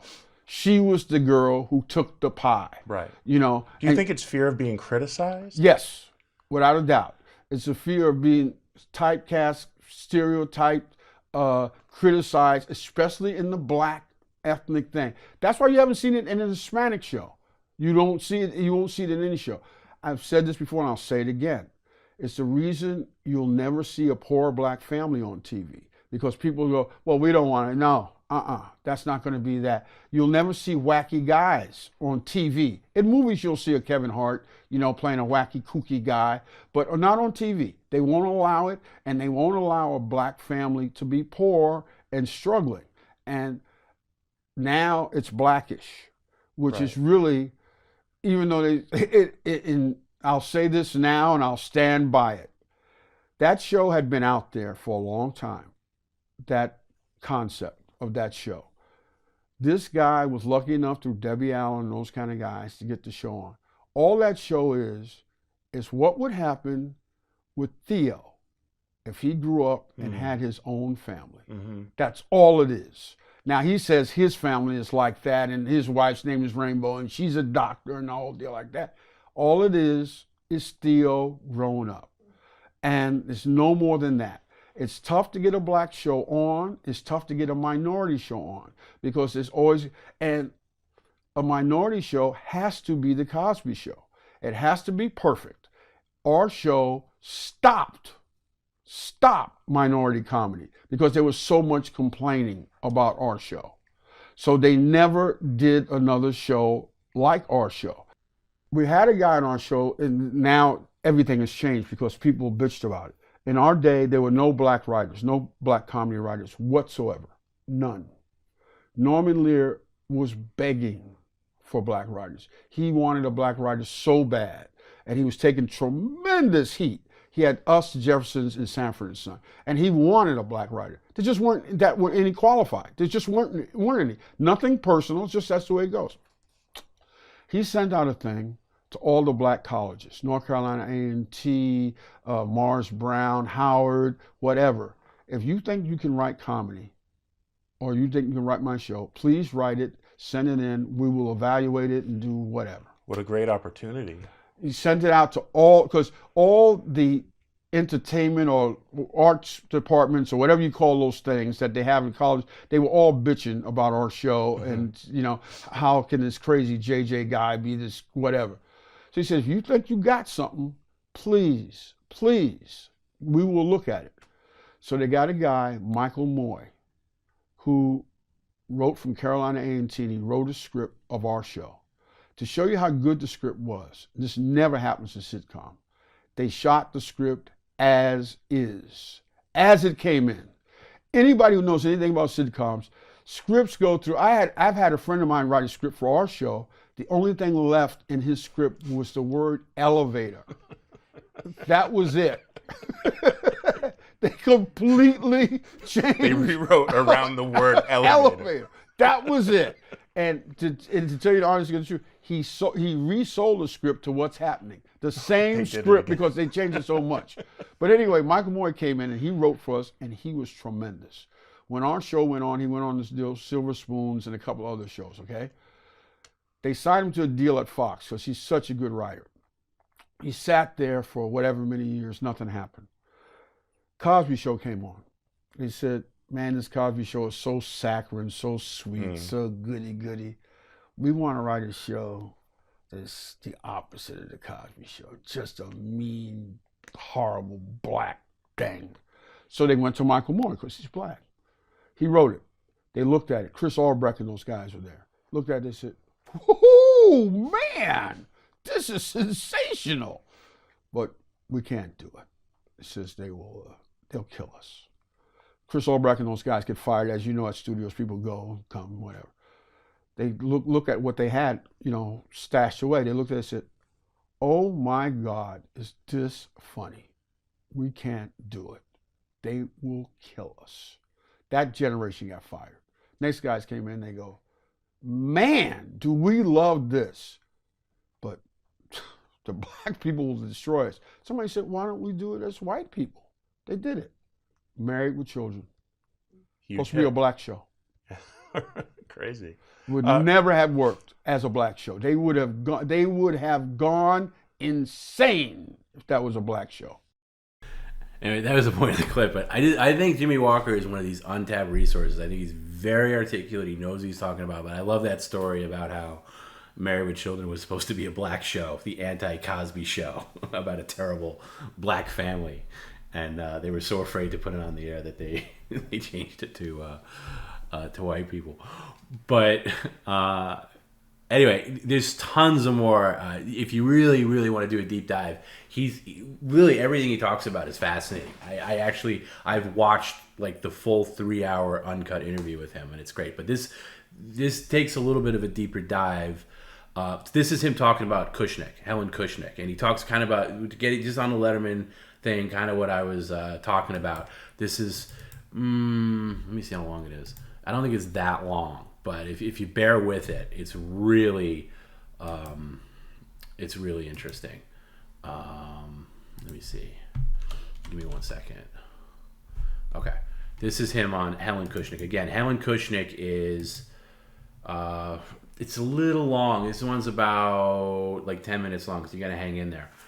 But he's just a really good interviewee, rather. He's a good storyteller, and he's been around the business. And he was, after Good Times, he was in a talent agency, and he knew Helen Kushnick really well. But this is, if you're really taking a deep dive into the late shift stuff, this is the interview. So just hang out with this for like 10 minutes, and then we'll say goodnight. Helen Kushnick, I brought her into this. I was the one who said we need to start. She was an assistant over at ICM. Mm-hmm. I was briefly with ICM. ICM did not want to cover our show.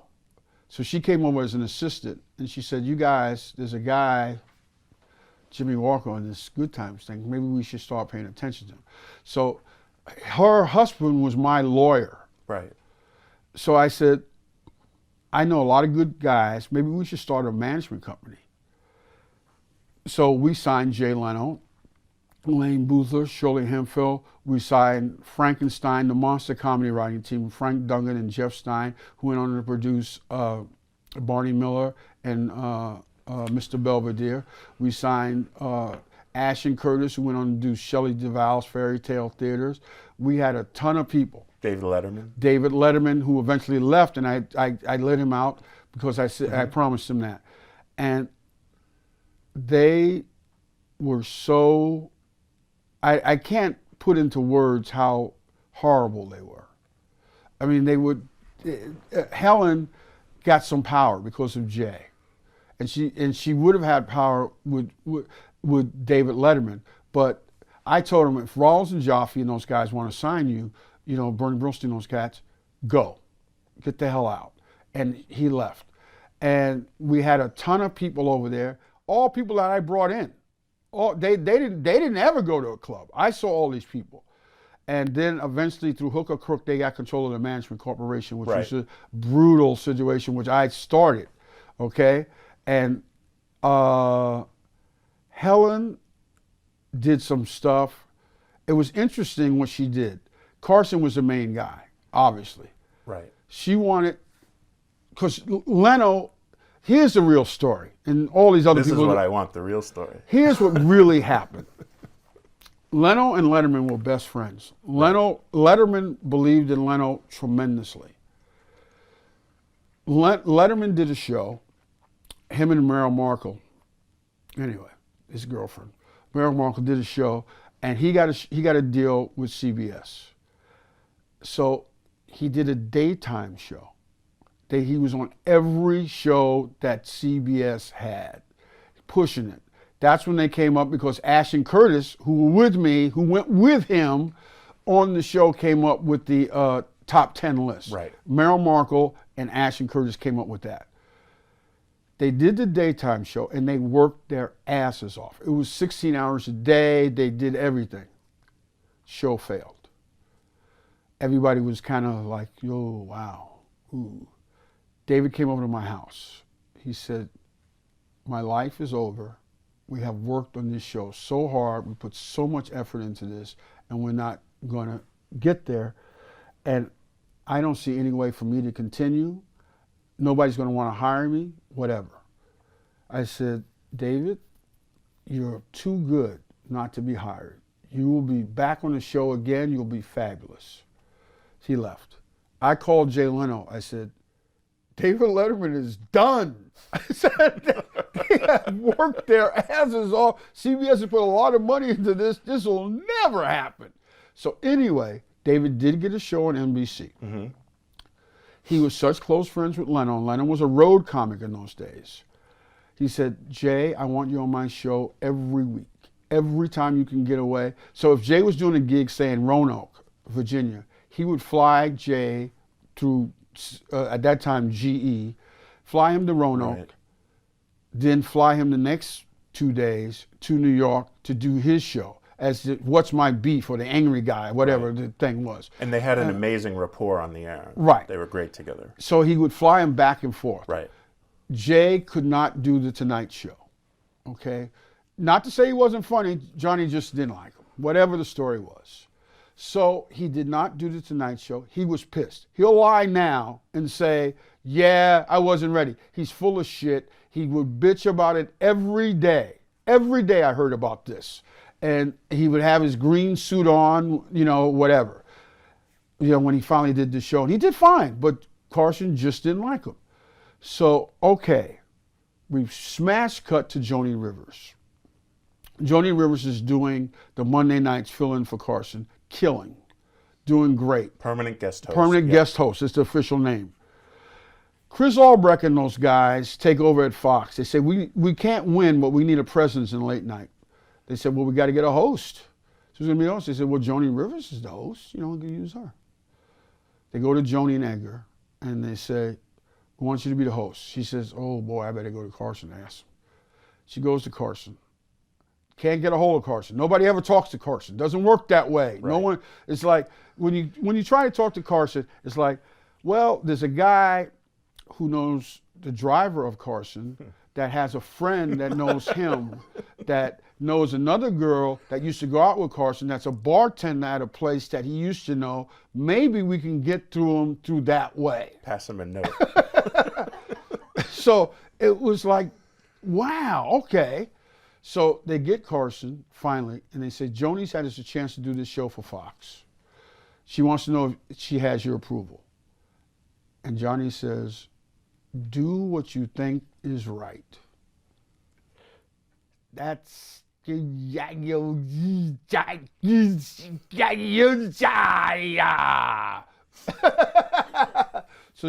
Edgar says, we're doing the show. She gets white ball. Notice I didn't say black ball. Right. She gets white ball completely because of something happened with Edgar. I don't know what it was, but they didn't like him. I don't know what it was. I have no idea. They said we got to get a new replacement for the thing. Now I was in on this. I knew about this. They said we got to get Gary Shandling. That's the guy we love. He had the It's the Gary Shandling show at the time. They said we got to get Gary Shandling. Gary Shandling had It's the Gary Shandling show. They wanted to do It's the Gary Shandling movie. They went to Paramount, Bernie Brillstein and those guys, and they said, we have a chance to do the Tonight Show. And if we don't get It's the Gary Shandling movie, we're going to Tonight Show. So they gave him the money to do It's the Gary Shandling movie. Mm-hmm. It never happened. Right. So they said, we got to go someplace else, get somebody else. So the next person, and people don't realize this, now he's a big star now, Pat Sajak. Wow. Pat Sajak was the weatherman, O&O out here. You know, nice looking guy, blonde, whatever, Nebraska. Hey, remind you of anything? Guy from Nebraska, kind of a comedian. Hello. So they said, all right. So Pat Sajak says, well, you know, I'm a comedian. They said, yeah, we got that. Says, I want to do my own show. So he went to CBS Right. and said, I got a chance to host, be the guy on the Monday nights. If you give me a show, I won't do that show. He got the show. David Letterman jumps in and says, hey, how about Jay Leno? Johnny Carson said, absolutely, positively out of the question. He stinks. I hate him. I don't like his looks. Get the hell out of here. So they're futzing around, trying to get a host. They're bringing in people. David Letterman flies out to the left coast because he's not a left coast guy. Flies out to the coast, goes to the mansion at the beach, kisses the ring, says, please give Jay Leno a shot. They brought Jay Leno on. Jay's a great comic. Jay's very good. Very, very good. He did very well. They were mulling it over. David Letterman flies out again and says, you saw what he can do. Please give him a shot. He gets the show. Helen's managing Jay at the time. Jay is euphoric because you'll hear Jay say this all the time. It's the best job in the world. Do joke, get money, get check, this and that. So he had been doing Letterman 3 times a month, flying back. So Dave calls Jay and says, hey man, congratulations, I'm glad you got that spot. Says, you should fly out and announce it on our show that you're going to be the host the next Monday. So they say, okay. Helen says, fuck David Letterman. We're bigger than him. We don't need that shit. You don't fly out and do anything. If anything, he's lucky that we'll even do a hookup to let him be on your show. Now, here's where the kick-ass comes. The Today Show on Friday of that Monday, they fly Jay Leno out to 30 Rock to announce that he's doing the show. He's in the same building as David Letterman. David is not pissed. He's hurt. Comes back, he does the show, et cetera, et cetera, et cetera. Now, as we go on, Helen, and this is one of these strange things, says, Jay, you should be the host full time. Carson's reign is over. That's not a thing at that time you say out loud, because Carson had that kind of power. It's the king. Helen starts planting stories in the LA Times. Arsenio is beating Leno, beating Carson. Leno, and I was a part of this, starts booking music because Johnny didn't believe in music. He believed, not to say they didn't, he believed in Pete Fountain, he believed in Joe Williams, he believed in Tony Bennett. Right. People were telling him, you know, Johnny, I know you believe in these guys. They're very good. There's no doubt about it. You know, Pete Fountain's great. Buddy Rich is a fabulous. This guy's great. But there's a guy named Prince out here right now, and he's only selling like maybe 75 million albums. Maybe we should bring this guy on and let him do his thing. They went, no, fuck him. So Jay started booking them. Arsenio started booking them. The demos went younger. They got all those people, the Kenny Chesneys, these kind of guys. They got Madonna. They got all these people. And Johnny says, fuck that. I got Pete Fountain, asshole. You go, yeah, you know, all right. So Helen started planting these stories in the LA Times. Johnny says, who the fuck is saying this? And everybody was like, Johnny, please, you know, not me. And planting those stories is like going to, in 1938, to a Hitler speech. You're going, who the fuck is this Hitler guy? He sucks. And the next day you go, what happened to Rick? I haven't seen him in a while. You know, and it's that kind of stuff like that. And she planted all those stories. She put all that stuff. So now, eventually, through hook or crook, they get in. Right. He felt pushed out by those stories. He was pushed out. He was pushed out. Right. He was pushed out by those stories of younger. So now, here we are. Johnny Carson's out. Jay Leno's in. Helen comes in, and she just is a horror. Just everyone hates her. And was she that way when you knew her? I will say this. Or did she get worse over time? they did the thing with Kathy Bates, Yeah, the late shift. the late movie, shift. yeah. That Kathy Bates, the way they played that was mild compared to what Helen was. Wow. And my line has always been, and you can use it if you want. I said, unfortunately, Helen had breast cancer and they had to give her a mastectomy. It was all right because she still had her dick. She was rough, very, very rough. And the key to the whole thing is she became so rough, the network wanted to fire her, okay? And she said, all right, you can fire me, but I'm taking Jay Leno with me. And Jay says, not so fast.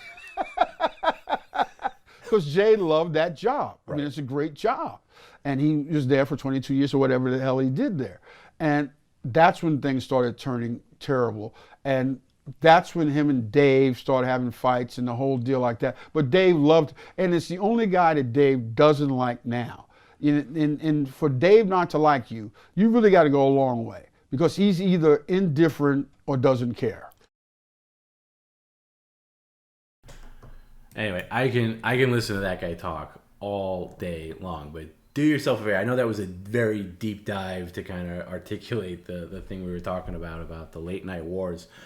But God, and I wasn't that big of a Good Times fan necessarily. I mean, I've seen a few episodes here and there, but like I said, there's just people out there in the business that are just untapped resources, and he's one of them. And he should be writing stuff. He should be working on TV. Like, if any of these late night shows had half a brain, they would hire him as a consultant or a writer or anything like that. The guy's just, I think he's brilliant. But anyway, the whole there's tons of interviews with him, and they're all good. But that's just really he just has really firsthand insight into the whole Letterman Leno thing because he knew them both really well. And yeah, I don't know if he has a book or anything. Oh, somebody just said he should write a book. Yeah, I agree. He should write a book because he's got just that stuff alone. Like that, none of that stuff he said too is in the book. The Late Shift, like 'cause I don't think is it Chris Carter is his name, the guy who wrote the book. I don't think he talked to him, or if he did, he definitely didn't get all those nuggets. So, yeah, it's just. But anyway, the movie's worth watching. The Late Shift. It's on Max. It's fine, but it's kind of the cheesified version of the story. They go for a lot of laughs, but a lot of the beats of the book are in there, but the main stuff. Oh, he does have a book, Dynamite: Good Bad Times, our memoir. Bill Carter, sorry. Chris Carter's the guy that created the X-Files. Sorry, Bill Carter. Yes, Bill Carter. That's right. Bill Carter. I'm not a big book reader either. Like, it hurts my eyes to read books, and my brain is I can never focus on what I'm reading, and I'm always getting distracted, and other things creep into my brain. That's why I can't multitask. I'm a lot like Perry. Perry can't multitask, although he thinks he can. I can't multitask either because I can't focus on two things, and when I'm reading a book, I'm thinking about what I have to do later or what I did earlier or something, and then I start getting distracted, and then I gotta flip back 3 pages to find the place where I started drifting off and reread it again, and it takes me 10 times longer to read a book than it should for a normal person. So I don't usually do it because I don't have the time. So I eventually shifted to audiobooks if I really wanted a book. But that's one book I sat my butt down and I read. I actually read it twice. I read it when it came out, and then I read it again about maybe 10 or 12 years ago, right around the time where all that other drama was happening with, and it was out of print at that time, but I still had my hardcover. But yeah, it's a great read. It's a great read, and it's probably a great listen. I've never listened to the audiobook, but I always feel like an ignoramus for admitting, because my dad is such a voracious reader.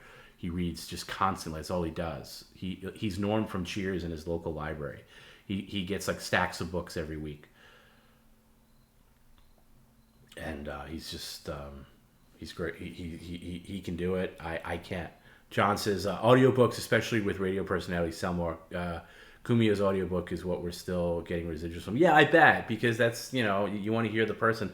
I remember the last book I really wanted to read was the paperback edition of Once Upon a Time in Hollywood.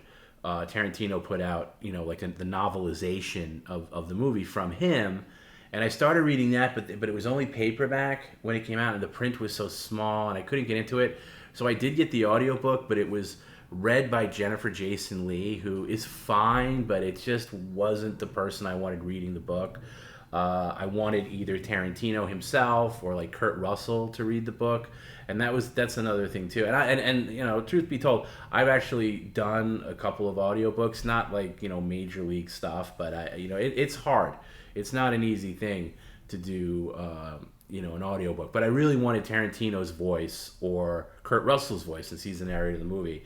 So, although I highly recommend if you're a fan of the movie Once Upon a Time in Hollywood, that the novelization audiobook is also great, but it's just it kind of ruins it for me.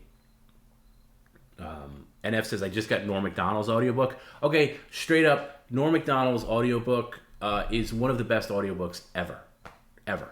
And when you start listening to it, you'll see it. It's read by Norm. He does a great job with it. Really good.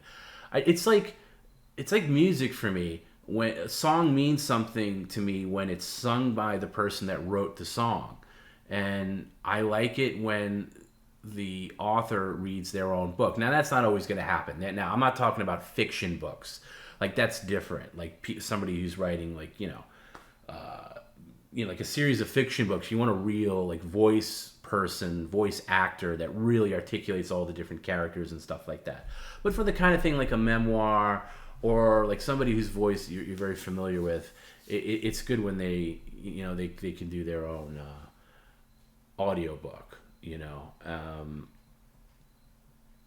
I remember back in the quote unquote day when audio book before they were called audio, it was called books on tape, because it was like cassette tapes, and they were always very truncated versions because the tape can only, now audiobooks are unabridged because you have all the space in the world and there's compression and stuff you could put on it. But back in the day when you had a big book come out, it would be truncated, and sometimes you'd get like I remember listening to William Shatner read his books on like Star Trek memories or movie memories, but it like just left a lot of stuff out, and I always wish they can go back and like kind of redo those. I always thought Howard Stern should have done audiobooks for Private Parts and Miss America, his 2 books. But having said all that, I don't have a current Audible subscription, and I haven't listened to an audiobook in quite a while. In fact, I can't remember the last one I did. But it's an interesting genre. But anyway, that whole I don't know what the average age of people still hanging out listening to me ramble on. But if you're at all interested in late night TV, I would really take a good dive on YouTube, and like there's so many great Carson clips and even like Letterman clips, and I know late night TV is a kind of, not kind of, it is a complete joke now and just meaningless, and just there's a hard justification for why they even still exist, because people don't, I can't imagine people making it an appointment to watch it from beginning to end.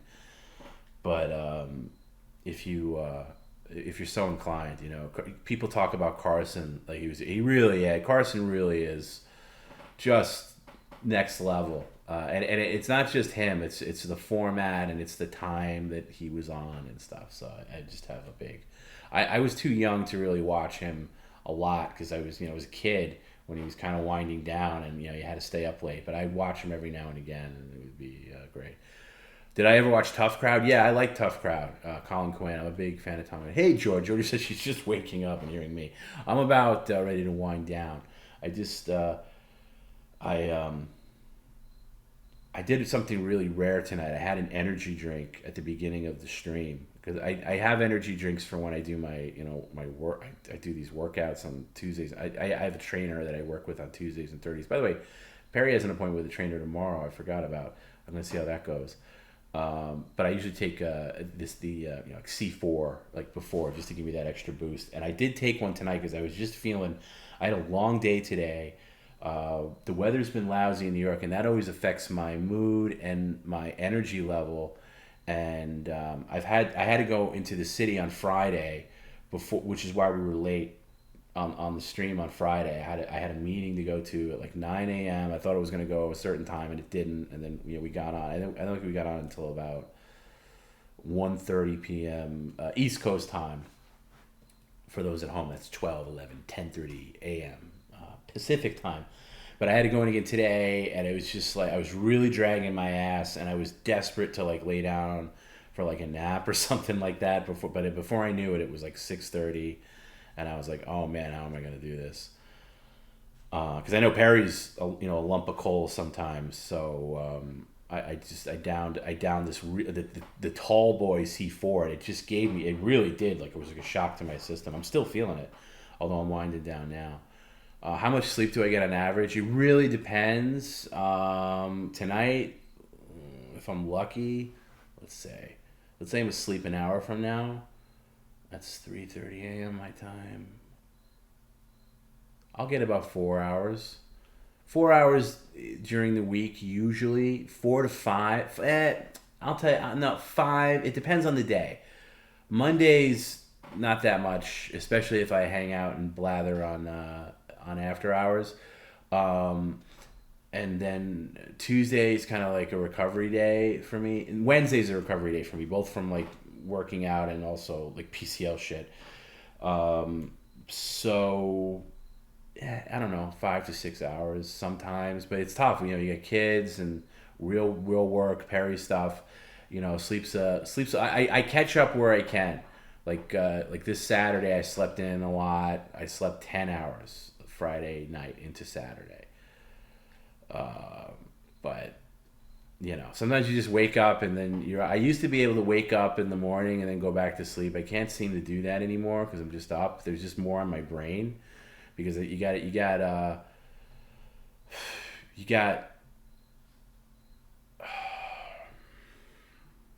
yeah, Jim says it right. Tom gets into this overtired mode where he gets super hyper and then there's no slowing him down until he collapses.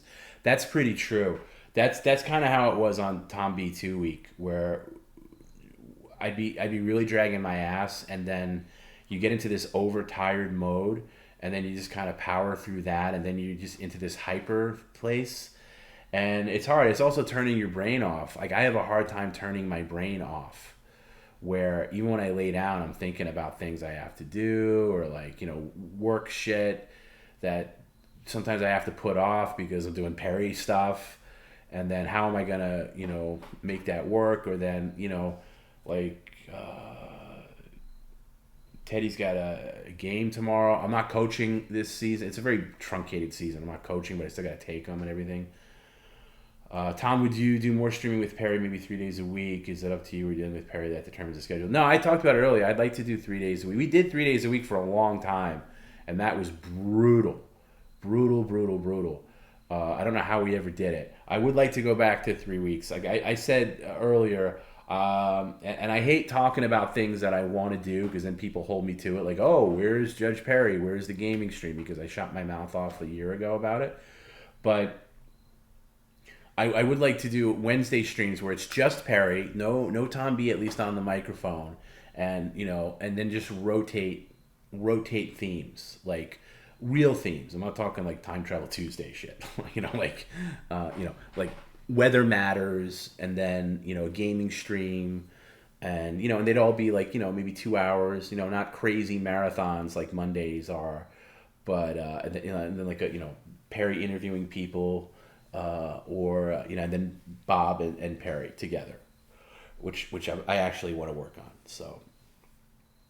Yeah. So anyway, and like Grimace says, you get a second wind eventually, and the second wind is both a blessing and a curse because you're not as exhausted anymore, but you miss your window for sleep as well. And any kind of sleep aid I've ever taken has an adverse effect. Like Melatonin, I'm completely immune to at this point. I've taken prescription stuff that doesn't really work. Plus, you get that hangover effect in the morning, which makes it worse. I do edibles on occasion, but that gives me a little bit of, and it has to be the right kind of edible, and that just dries my mouth out, and then I wake up like, I don't know, it's whatever. I've just, I don't know, I love sleeping. I do love sleeping, but it's been a commodity at this point. So, I don't know. So in answer to the question, how much I sleep, it fluctuates. Monday nights definitely, when we're doing PCL, is definitely although I did sleep a lot when I came home from California, because I stayed out there a few extra days because I had a work thing scheduled and it was supposed to be next month, but I was able to finagle it to squeeze it in right after Perry's place. And like literally I left Perry on that Monday and I was still covered in grease because I want to see if I have this picture.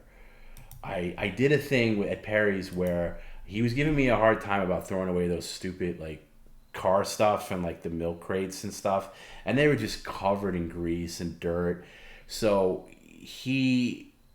while he was napping, I threw stuff over his patio that I then took when I left, just so he never saw it. And I'm talking just like absolute crap, just like there was like a little microphone stand or something that had to be 30 years old, caked in grease and dust. I don't think I've ever seen it. And I just was like, if he ever needs this, he can just buy it, So I just threw it away over the balcony. Let me see. I got to see if I can somehow get it, that photo. But so anyway, but I left Perry's and I had to drive to Orange County, and I was still, and because I had put those things over the balcony, that was the last thing I did at Perry's, and I had to take them. I actually put them in my car because I couldn't get back into Perry's complex for whatever reason. The code wasn't working, and plus like the office people were there. I didn't want to be traipsing through back and forth to his garbage, with all this stuff. So I ended up just putting it in the back of the car I rented. And then I literally went to the back of Denny's by their dumpster and I just dumped the trash there. I just left it all there. It was just like some crates and stuff like that.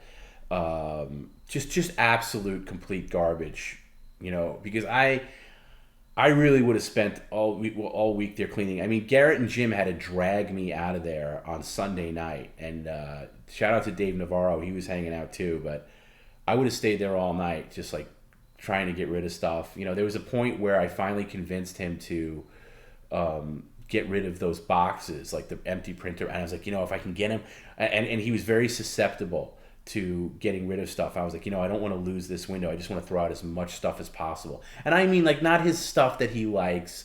I'm not like throwing out anything to be mean-spirited. I'm talking about like absolute clutter and junk.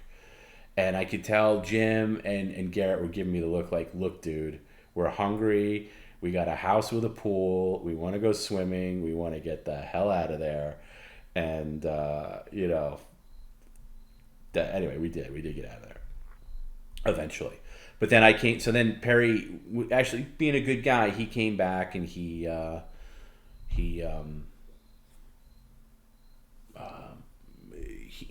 took them to the airport. And then I got snubbed because we were supposed to go out to breakfast together. He was like, yeah, well, I'll take you out. And not that he was going to take me out or pay for anything, but like we were going to go out to breakfast to this breakfast place that he likes. I was like, yeah, you know what? That'd be really nice. I could actually use like a real thing. I was thinking of getting like an omelet or something like that. I was like, yeah, that sounds good. So I'm waiting at the house that we're at, and I'm like packing up the stuff. I'm making sure everything's neat and cleaned up. And I'm waiting for him to call me. And the call's not coming. And I finally call him. I said, hey, like, it's been a while since you dropped him at the airport. He's got his mouth full of food. Yeah, hang on. I'm right in the middle of breakfast here. He went out without me. He snubbed me. He had breakfast without me. I was like, whoa, where are you right now? He was having breakfast. I told you I was going here. I was like, yeah, we were supposed to go together. You were going to come back here, and then we were going to drive there together. Oops. Sorry. So then I'm like, goddamn. And I'm hungry at this point. So like in the house, they have like leftover food from like whoever was there. So I had like a bowl of like Honey Nut Cheerios. And I was just cursing him. I was like, I really was looking forward to a nice breakfast. And now I didn't have time to do it because he was already eating. That's when I drove over to Perry's, and it was, I don't know, it was like 11 a.m. or something. I'm trying to find this photo. Okay, this is pretty good. Jeez. Hang on. I'm going to send this to Jim just because it's easier for me to pull it from there. So this is while Perry was sleeping. Was it actually when it was it when he was sleeping, or was it when he was out dumping trash? So I didn't take too many pictures of this because I really had to work fast. I saw so many things, but here, let me. Oh, somebody sent me. This is a very rare. I got a super chat on After Hours, but I'll play this. Jake Fire, thanks Tom for sitting around answering questions and giving us insight and everything. Oh, thanks Jake, I appreciate that. Thank you. I always say, like, After Hours isn't really a real show. It's just for maniacs that don't want to say goodnight after Perry signs off, and we can all detox together. If I have the time to do it, I'm happy to do it. So thank you for that. Unfortunately, it doesn't go to me. That'll go to Perry, but maybe I can talk him into getting it for me at some point. It's funny to all the people that say like, Tom steals from Perry. Oh, hold on a second. Yeah, so this is it. This is just the picture here. I took one quick picture to kind of I think I was texting Jim and Garrett at this point, and they were probably on their respected planes. But I like this bucket here. I just dumped over the side. Whatever this box was, I just dumped over the side, and then you could see that kind of microphone stand thing I was talking about. But they were all caked in dirt and stuff, and I just threw it over. But yeah, to anybody that says like, Tom steals from Perry. Like, here's the thing about YouTube. I didn't set up YouTube.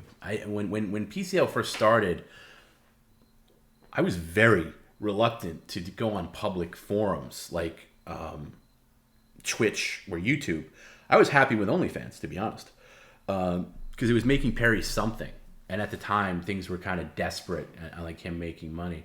So, but anyway, Scott, who kind of works behind the scenes at PCL, he I've often said, and it's true, he's the godfather of PCL. He's the one who really got everything going. He set up things, and he said, look, this is ready to roll. But when he set up YouTube, all the stuff like the super chats and everything, all that goes straight to Perry, like Perry's personal account. And I still at some point have to set that to go to a business account, because now that YouTube does make a little bit of, well, it's going to hopefully, I'm knock on wood, I don't want to sabotage anything, but I hope that it makes a little bit of something,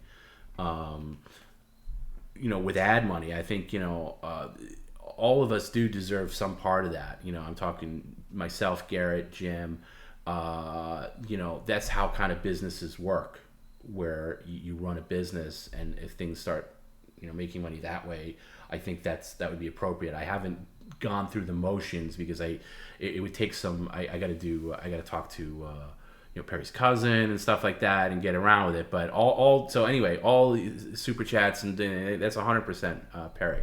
One of the many things he gets 100% of. But yeah, I showed the rest of the pictures on Friday's show. So that's that. Let me see if there's anything else that's worth. Yeah. Anyway, I showed Perry sleeping on thing. The OnlyFans thing is crazy, and what it's turned into. What is OnlyFans? I once in a while I do log into Perry's OnlyFans, and there's still a couple of people signed up. John's on the East Coast. Where on the East Coast are you, John? I wanted to go to sleep by midnight watching Perry and have a few vodkas. I'm ready to watch another 6-hour stream. Yeah. Well, that makes one of us. Although I'm totally game for a 24-hour stream one day. I think we all got to be there for it. I don't think it'll work like this. Yeah, I'll tell you what I'll show you kind of what I'm talking about here. Let me see if I can get a screenshot of this. So just to kind of show you, and again, I'm just going to send this to Jim just because it's easy for me to pull it off my phone. One thing I can't stand about iPhones is it's just not as easy to send things. And it is easy, but then again, it's not. So I want to show you this YouTube thing. A little behind the scenes, if I can get this on here. So I've always complained that YouTube does not. YouTube's very harsh with their monetization when there's like bad language or whatever. And just recently though, so there was some like dinglings that were like, old school, old guard, like big three fans that hate me, hate Perry, hate PCL. And they were like, hey, let's come up with this scheme where Perry's being abused or Perry's elder abused. Like I've said, Perry doesn't qualify as being elderly for another 5 years. But like, oh, Perry's being abused and whatever, and they sent police to Perry's house. I think they even threatened to like send police to my place. But luckily for me, my neighbor is the detective in my local precinct, and he knows what I do, knows all about PCL and everything, so I'm covered there. But one of the things like, oh, we're gonna contact all their platforms, like Patreon and thing, but we have Patreon's awesome with us. Like there's a Patreon person, and even a long time ago I said, hey, you know what, this is the kind of stream we do. It's a little out of the ordinary, but there might be people that have like report us for this and that, but this is what it is, and we they have our back. Even Twitch, which is rare that Twitch would have our back. Even somebody there got back to us like, yeah, no problem.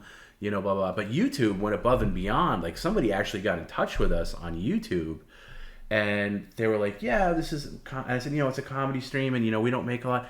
They actually this person went through the effort of like reorganizing our YouTube to the point now where I'll show you this. So this is just like what we see in like the, it's called YouTube Studio. So you see where the green dollar sign is like, it's all green. Normally that's either yellow or red. Yellow means you're not really getting any money. Yellow means that you're not getting any money from advertising because you're not suitable for advertisers. We never see green. On a very rare occasion do you get green. Automatically when you upload it goes yellow. Then it goes red when it's copyright stuff, media share. It's always red. That red means you're not getting anything. They're not pushing you at all. But these now, like we're getting all greens, which is so rare for us. So this is the first time. So anyway, it's a rare thing, and I was kind of being cute and funny about it on Friday, where I said thank you to whoever was reporting us to YouTube for Perry abuse. But it actually turned out to be a good thing. Because we're getting these greens now. Knock on wood. I don't know if it's gonna. YouTube can always change its policies, but that's nice to see. So I'm of the opinion that none of these streaming platforms ever really have your back.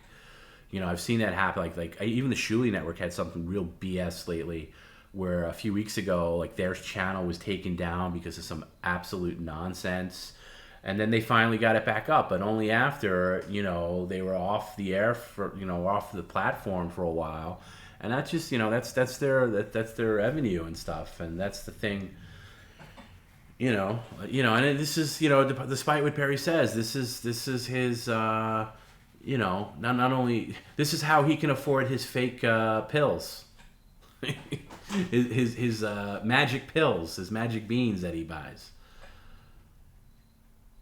So, or his $300 Ruth Chris meal, or his $1,000 ski pass and $200,000. Perry can be Perry. Let Perry spend. As long as he's not going crazy with money, where he's going to like affect future Perry. That's all I care about is future Perry. And the reason I'm so insistent that he accepts this thing or that thing is, I'm just never again going to allow myself to be in the position that I was 3 years ago, where I'm on the hook to support Perry, because I wouldn't be able to do it at this point. I was able to do it back then after great sacrifice and like literally draining like accounts that I had saved that I worked hard for. I've worked hard in my life. I've had my own businesses, some more successful than others, but any nest egg that I had built up went away in taking care of that, and I'm just never getting myself in that position again ever. So I want future Perry to be taken care of because I don't know how long PCL lasts for. Maybe hopefully it lasts another decade, but it could last another 6 months, a year from now for whatever reason, and then we're back to ground zero with Perry trying to figure out how to pay himself. So that's why it's important that he has a steady stream. And thank you for everybody that participates, helps with that. And now with monetization on YouTube, maybe the rest of us could share in some of that, which would be nice. Tom, you should set up a Rumble account. We have one. We have a Rumble account. We have a Kick account and whatever. And that's what we would do. The thing with Rumble is they're weird with uploads where they have a very strict, maybe they'll lighten up eventually, but when I looked at it, there's like a minimum, there's like a cap on how much storage you can upload. Like I think it was 8 gigabytes or something like that, and most of our streams are way bigger than that. So I couldn't host the stuff. Although this is the thing I'll always say to people with a YouTube channel, big or small, because I see people complaining about this all the time when YouTube makes a mistake or they incorrectly take down your channel for and it could be legitimate or illegitimate. Like, oh my God, I lost all my videos. How are you not keeping a hard copy of all of your streams or your videos? You got to keep a hard copy. That's something I'm very vigilant about. I keep hard copies of all of our streams organized. I got a huge 30 terabyte external hard drive, and then I have another drive that I back it up to. Then I back it up to the cloud. I mean, you got to they always say that unless you have important files backed up in 3 different places, don't consider them backed up. So that's what I have. So even if YouTube vanished or whatever one day, something happened, I don't know, somebody took over YouTube and decided that they don't want Italians on the platform anymore, and we lost the channel, I would still have all the videos and stuff. I would just have to find another place to host them. But so we wouldn't lose any content, thankfully. But yeah, you got to do that. You got to keep hard copies of everything.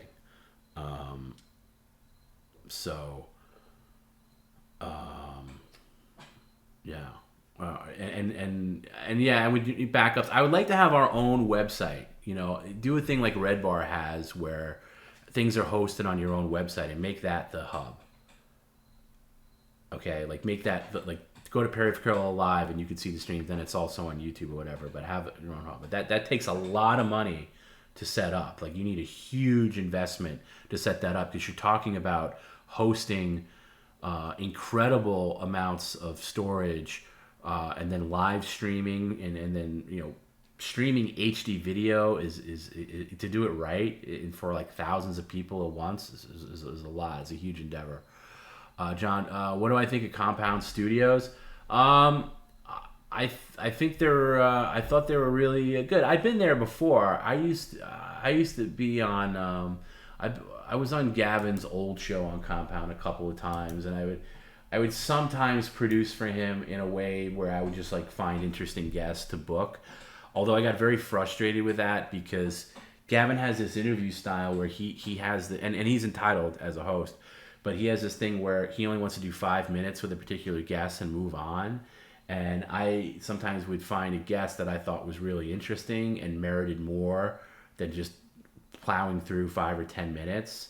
So man, that was a lot of work to get a guest, and then he just raced through it and didn't go to any of my notes or anything like that, and so I got frustrated. But I've been up there a number of times, and then we were up there. Yeah, it's impressive that the space that he has, it's just a regular office building, and they turned it into there's a control room, there's a green room, and there's the studio, and it works. I don't know why he's keeping it if he's moving to South Carolina and streaming from home. Why would you? I don't know why you'd keep that studio because I can't imagine what the rent is. But I guess he is. And yeah, Smith and Walensky was the steakhouse we ended up going to, and I think we all agree it's definitely the best steak I've had in recent memory. And I've been to some good steakhouses, like for Christmas time, people chipped in and got us, and I mean like Team PCL. We had like Ruth Chris gift certificates because Perry went with Garrett, and then Jim and I got gift certificates, and we went there. And I'm a fan of Ruth Chris. I enjoyed that. And I've been to a lot of the good steakhouses in the city before, not recently. I'm a big fan of Del Frisco's. I know that's a chain, and I'm a big fan of wow, what's the other? What's the one in Chelsea? I can't think of it. Old Homestead is good, and Peter Luger's I went to recently because I had a friend in town and he took us out and we went and it was okay. Yeah, is Kumi ever going to move? Well, I think from what I gather, Kumi has a difficult time with the he can't get the technical stuff to work from his South Carolina house to sync up the way he needs it to the New York studio. And I think he got into a thing with his the builder of the house where it's not thing. Have a good day, Georgia. Georgia's got to get out and actually work. She's in the UK.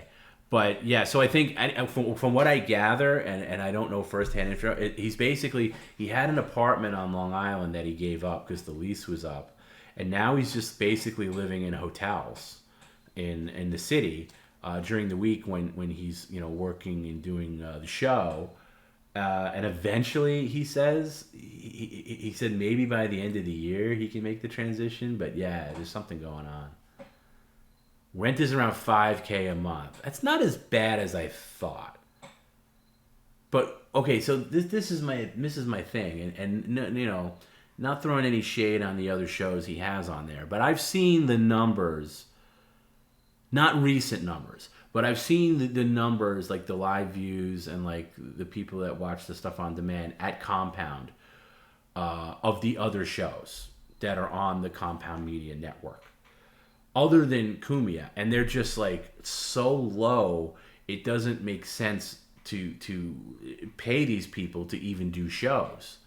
Like honestly, a couple of them, Perry reaches more people yelling out his patio door than these shows reach. Like I don't even know how many shows in total that he has on Compound Media, but why carry that albatross and pay these people when no one's really paying attention? You're the only real draw, and maybe Chrissy Mayer has I didn't see, this is before she was on the network that I saw the numbers. I'm not including her, but I don't get it. Like, why would you I don't know, why would you keep that?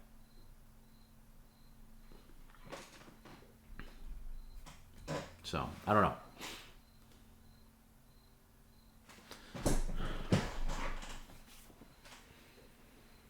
Yeah, to the finances of the. I'm looking for. When is this book coming out? I want this book. I want the. I guess I'll go for the audio book, but yeah, I want this book because I feel like there's people that he just. I think Kumia is such a good guy that he wants to take care of people that are loyal to him, and maybe he feels sorry for certain people or just kind of takes them on as a pet pride. Okay, give this. But there's people that they don't have shows anymore, but they had shows for a long time, and I'm like, is he just afraid to hurt somebody's feelings and saying like, hey, listen, this isn't working. Like, we're paying you X. And I don't think that people get paid that much. I remember when Gavin did his show, this is back then, I think he was getting $100 a show. So, I don't know. It's interesting though.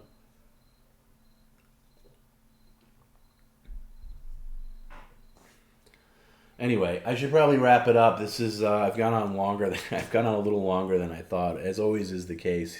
I just wanted to come back. It's been a minute since I've done any kind of after hoursy thing, and I just wanted to say hello. A lot of people were super supportive after TomB week, and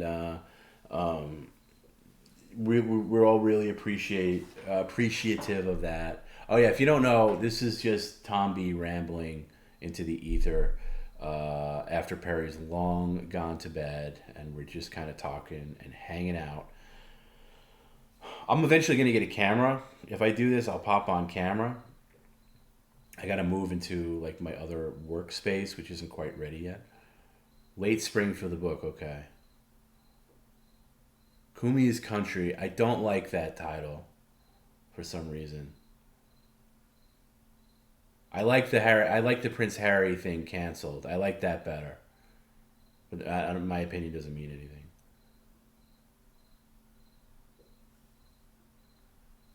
TomB Week 2 was great. Thank you. Yeah, and look, TomB Week 2, I was always kind of afraid to do another TomB Week because TomB Week 3 was so crazy. And, I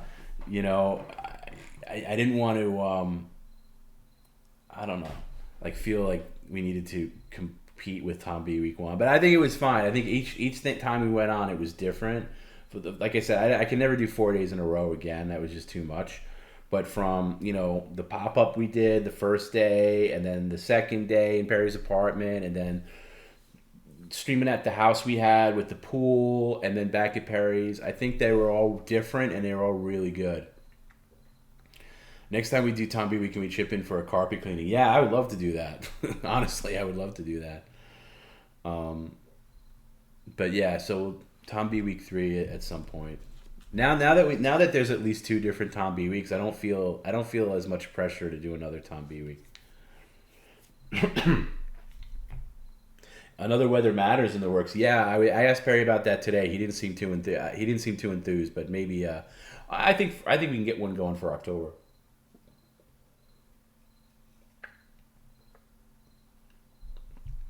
TomB Week 2 was epic. Only thing hanging all of us was the time to stream. Yeah, start times are going to be wide open on that kind of stuff. There is a possibility that I might go out there in February because I have a relative that is offering like Disneyland tickets, which are like insanely expensive to go to Disneyland and stuff, but they have like some kind of thing where they can do it, but it has to be in like the beginning of the year or whatever. And Teddy is obsessed with Mario right now. I can never tell what people like, if it's Mario or Mario or whatever the hell. Mario from Nintendo. He's obsessed, and Universal in LA has that Mario Land, and he's just watched a lot of YouTube videos where he's obsessed with it. So I would love to take him out there, and if I do that, maybe I could make a thing where I pop by Perry's or something like that. But that'd be the earliest I could see that happen. Weather Matters with a green screen, but his hands are covered in sausage grease. That could work. Halloween special. The Halloween special that I have in mind, that I think we all have in mind, is the Perry dressed as the Hamburglar going into a McDonald's. As the Hamburglar. Because that would be kind of like how he went into McDonald's as Ronald McDonald. I kind of would like that. So, Perry at Disney would be great. I agree. I actually thought about maybe inviting Perry if it's not like crazy expensive. But we'll see. That's just in my head. I'm not saying that that's definitely going to happen.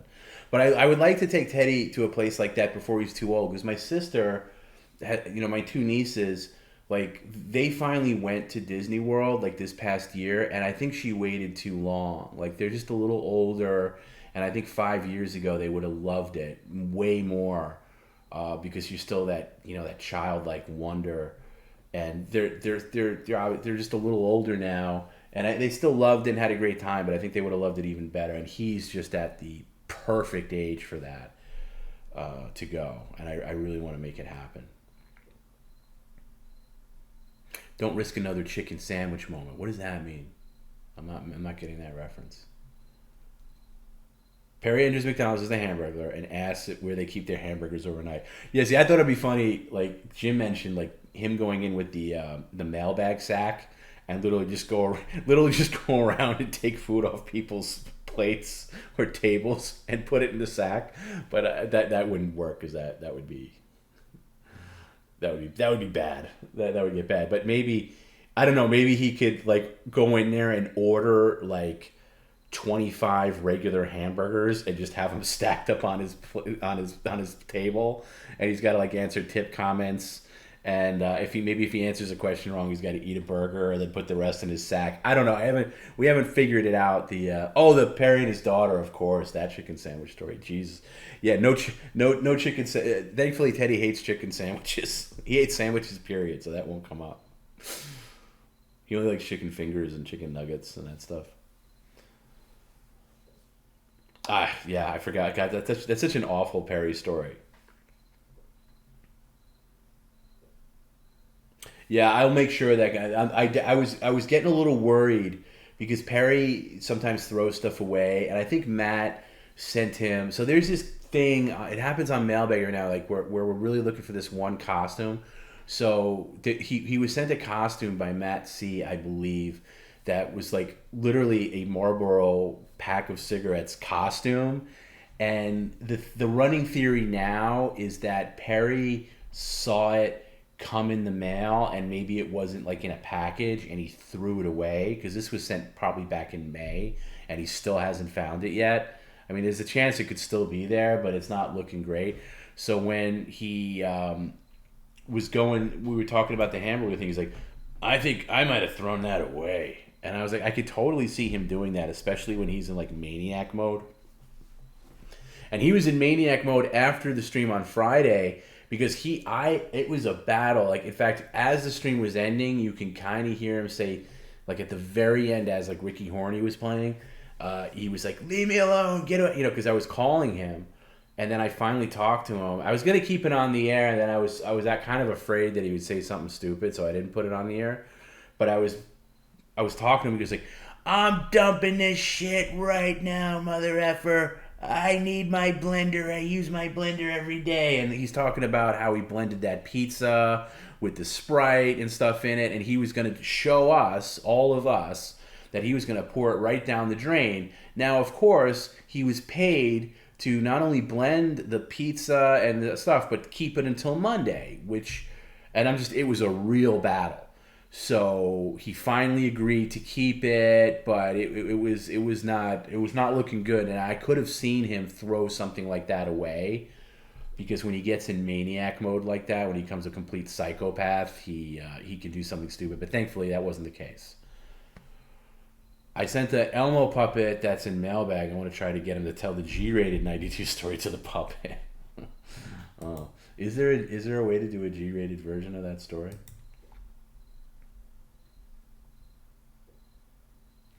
I don't know.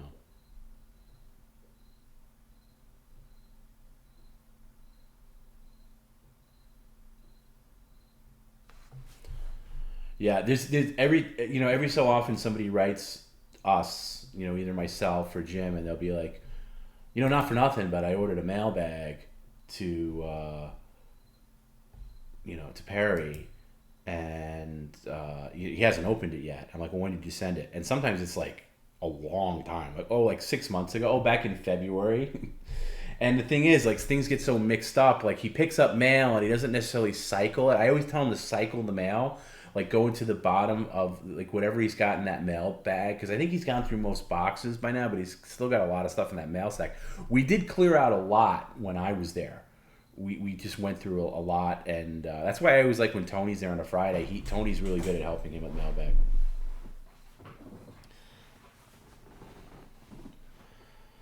So, that's the thing.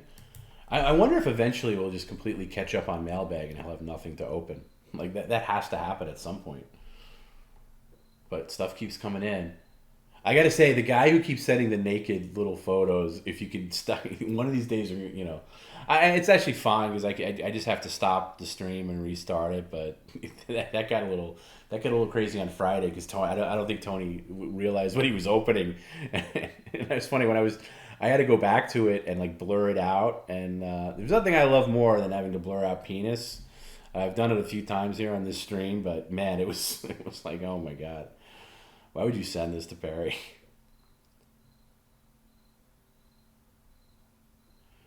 Don't want you to speak out of school, but was the carton arc out of Costco planned, or was it a coincidence? No, we've talked about that before. That was planned.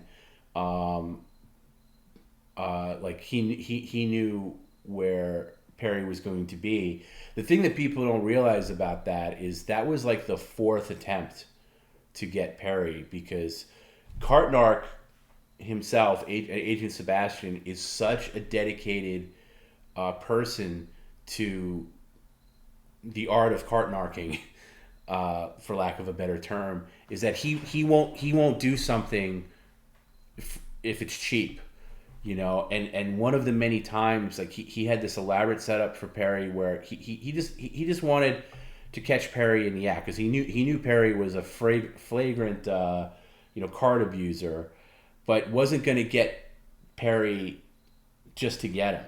And there was one point where he observed Perry in the parking lot. This is before the one came out. That's the big one. And the wheel on Perry's cart was broken, and it wasn't pushing, and he really had to struggle to push it to his car. And Perry did leave the cart there, but in Agent Sebastian's mindset, the fact that the cart was broken gave kind of a free pass to leaving the cart out, and didn't bust him or anything like that. That just goes to show you his integrity. And it really pisses me off when I see people say, like, oh, that was a bit, Cartnark's in on it. That's so not the case. You have no idea how dedicated Agent Sebastian is to the whole Cartnark thing. It's amazing. And so that was like the time that you actually saw it on the, that was like the fifth time. And the fifth time was the charm. It just worked, where he's like, okay, he's going to be at this Costco. He knows Perry's car, so he just and that worked. But then the first time it didn't work either, because Perry parked right next to the cart, just happened to park right next to the cart return, and actually returned his car. So he didn't bust him there either, but that's when he just decided to do the McDonald's delivery, out of character.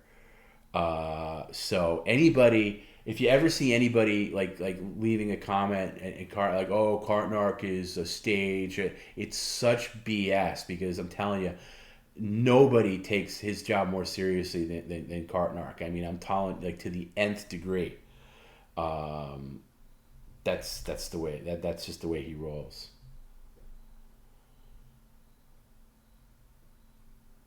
And who knows? Maybe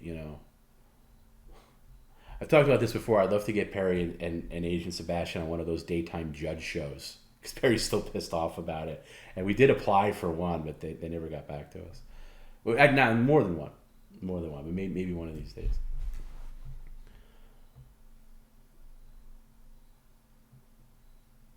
Shane says, Perry wearing the Scary Perry shirt. Oh, you mean PCL shirt is why I Googled Perry. Yeah, you know what? And that was me. I knew that there was a possibility.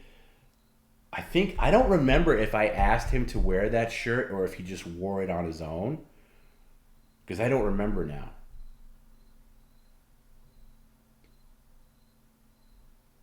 I don't remember. But anyway, yeah, that was big, and then that blew up, and then, like, the same. I think when the video got released, like, it got on Perry. That incident was played on Fox News. Rogan played it. It got a lot of play. So that was pretty awesome.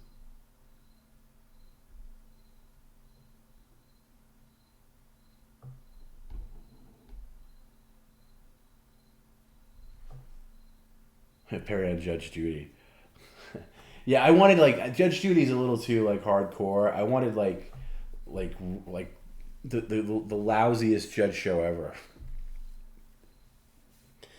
Need more Officer Lawrence. Yeah, Officer Lawrence was another guy. He was great too. Yeah, well, that's a new character that's unlocked in PCL. I think you definitely, hopefully, see more of Officer Lawrence.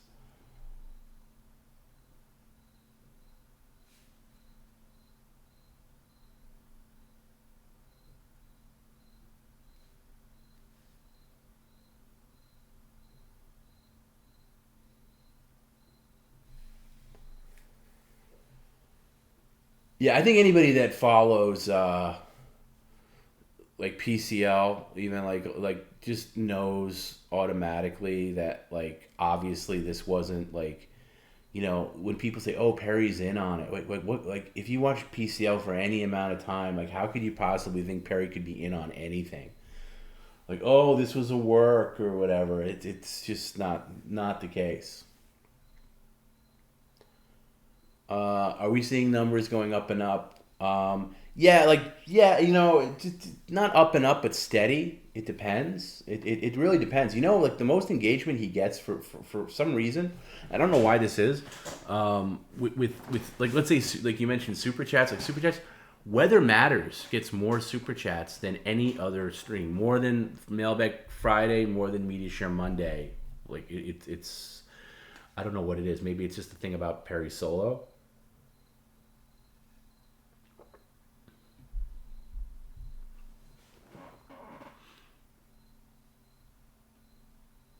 Why does Perry consider unpaid old lady open mic nights at comedy clubs as being a stand-up comic?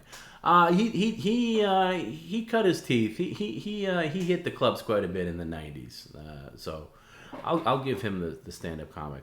The only one I contend with is I'll even give him skateboarder and snowboarder. I'll say this, and I mean this like for real. And I know it's like not something that people want to hear because I'm not like bashing Perry. I would never say this to him on the air, but I low key have a lot of respect for Perry for his passions of skateboarding and even snowboarding, even though it's a completely fabricated passion that was invented out of spite because people busted his balls about his tattoo. But for me, I don't have any passions like that. I really don't. I don't have any hobbies like that are active. Like the fact that he enjoys like going out and skateboarding. Now, I don't like him doing it only because I don't want him to get hurt. That's really what it comes down to. It's not, so when I bust his balls about going, not that I want to prevent him from going snowboarding. I want to prevent him from breaking his neck. I want to prevent him from breaking a leg or something like that because he's so damn stubborn. But I respect him for at least having that, I'll call them hobbies or passions or whatever, because I don't know. I don't really have any of that. I don't. I don't like, boy, I really like doing this activity. I can't think of something for me on that end that I have. So I give him credit. I give him a lot of credit for that. And I'm almost a little envious that he has this thing that he loves. And and bicycle riding too. Somebody says like he bike rides a lot. That's one thing I am jealous. I am gonna start. I gotta save my pennies. I gotta steal more money from Perry, I guess, to save up for a bike. I'm kidding, of course. I don't steal from Perry, but I gotta invest in a bike because that would be nice. And I was a great bike rider when I was younger. In my 20s, early 30s, I'd bike everywhere. There was a period of time where I didn't have a driver's license and I had a bike more than I ever did. So I want to get into that. But no, I'm not saying he's not a complete fraud. He is a fraud of a snowboarder. He's not a snowboarder. He doesn't know what he's doing. But he's obsessed with it. We, and I say we, everybody here at PCL has instilled this spite passion in him. Okay, spite passion. He's a spite boarder, and I say that because he doesn't really have I've known him for over 10 years. Worked very intimate with him, and I've never heard him mention snowboarding at all until we started busting his balls about the tattoo. That's all. No, I do enjoy coaching the T-ball. I enjoyed that, but I wouldn't say it's like a hobby or a passion that I'm just dying to do. That was very rewarding, and I liked doing it. But I wouldn't say that I loved doing it. I don't know. I'm getting more into enjoying training, but even that, I can't say I don't wake up like, boy, I can't wait to do that today. Can't wait to blah blah blah. I don't have it. I don't have anything like that. And for, people that golf or whatever, I'm not a golfer. So. Not that I'm jealous. I'm not a jealous person per se, but I admire it in others. So I admire that in Perry. that he has these passions that he likes. Even like he's into the stupid X Games. Like I'm not into that stuff, but he'll like drive down to like the pier and see like people surfing and stuff. That's kind of cool. I wish I had something like that. I don't. I mean, I kind of do. I like last year was really rough for me, like losing my mom and stuff like that. So the few passions I had, like even like baseball, like I just didn't have it this year. Maybe I'll get it again, but I just didn't have it. And I can't say like, oh, I have a passion for like watching old movies or like talking about like Johnny Carson. That doesn't count. Can we have a stream where Perry thinks he's going to snowboard, but we constantly derail the show, have him doing everything but snowboarding? Yeah, I mean, I'd like to do an in-the-field snowboarding thing at some point. Probably answers for, but where did I meet Perry? Well, Perry thinks we met in the 90s because he got me confused with Neil Brennan, Kevin Brennan's brother, Neil Brennan, who Neil Brennan was a writer for like the Dave Chappelle show, but big stand-up comic, and Perry confused me for him and then hit me up on MySpace way back when, and that's kind of how we met, kind of because it was mistaken identity. He thought he wanted me to help. I guess he saw the name Neil Brennan at the Laugh Factory on the marquee or something like that, and like went on MySpace and then saw me, Tom Brennan, and was like, hey, my comedy brother. I think I still have that message. I think I still have like a picture of it or a screenshot of it. Like, hey, my comedy brother, we should work together soon. I remember meeting you at the Laugh Factory back in '98 or whatever. So this is like after Windy City Heat. This is like maybe around 2005 or 6. So yeah. The surfing competition trip on Patreon was good too. Did we do that on Patreon? I think we just played it on. I think we just played it on the stream, right? Because I think that was one of the ones where it was a Friday stream. We just left it running, looking at Perry's apartment, waiting for him to come back from dinner with Robin, and I think I just played that. I don't think I ever uploaded it on YouTube, but yeah, he did do it. Perry does do a good job on videos. Like when he after that one Weather Matters thing. When he went out to do the thing where he was going to go pick up the Arby's for Gina Carano and drop the, he documented that like expertly. And I really, not to say that I didn't think that it would be funny, but I really didn't want him going out there. I didn't really want him doing that. And I really tried to talk him out of it. I said, Perry, please don't do this. Just drop this. No, fuck it. I'm going to go. I'm going to, and once I knew he was being really stubborn about it, I was like, all right, at least film it. And I do think it was funny, even though I felt bad for him because he's driving there thinking he's gonna meet Gina Carano. So, but you got to give him credit. Hey, he does do stuff. Once in a while he comes through.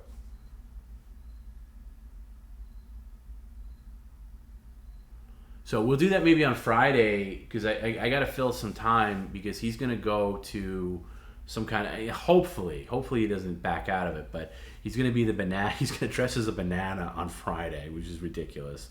So there was a crowdsource a few weeks ago where he's supposed to, at some point during the stream, probably towards the end, where he's going to go to an ice cream parlor. Such an old term, ice cream parlor, ice cream store, whatever you call it, ice cream place. And order a banana split and just sit there and eat that as the banana and then, maybe answer tip comments or whatever. So, but I don't know how long it's going to take him to get to that place. So we have to fill time because there's some kind of weird rule on Twitch where it's not weird. That's actually probably a smart rule. And I don't know. I don't think it's the same thing on YouTube, but you can't drive and stream at the same time. Somebody else can be driving.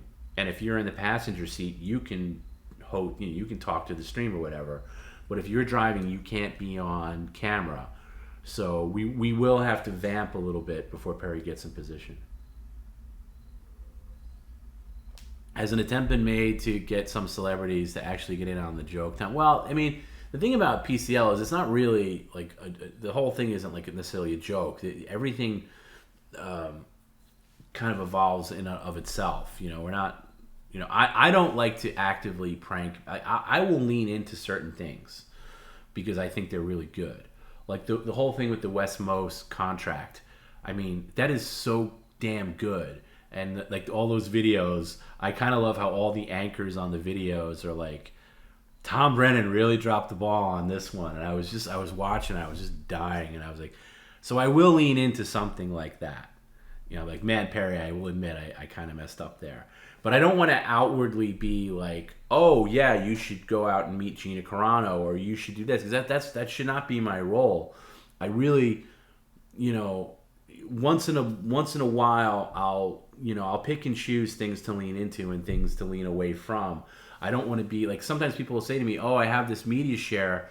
You should play. Can you play this and set it up and say that, there's an orangutan in the hallway, and I don't necessarily want to do that. I think it's better coming in the form of like a tip comment or something, because if I do it, then I'm constantly breaking that trust, and I don't want, then there's definitely a difference. Like I'm not really playing a character, but I'm definitely putting on a version of myself on the stream when I'm talking to Perry, and he knows that too. We have a very different relationship when we're not doing a stream.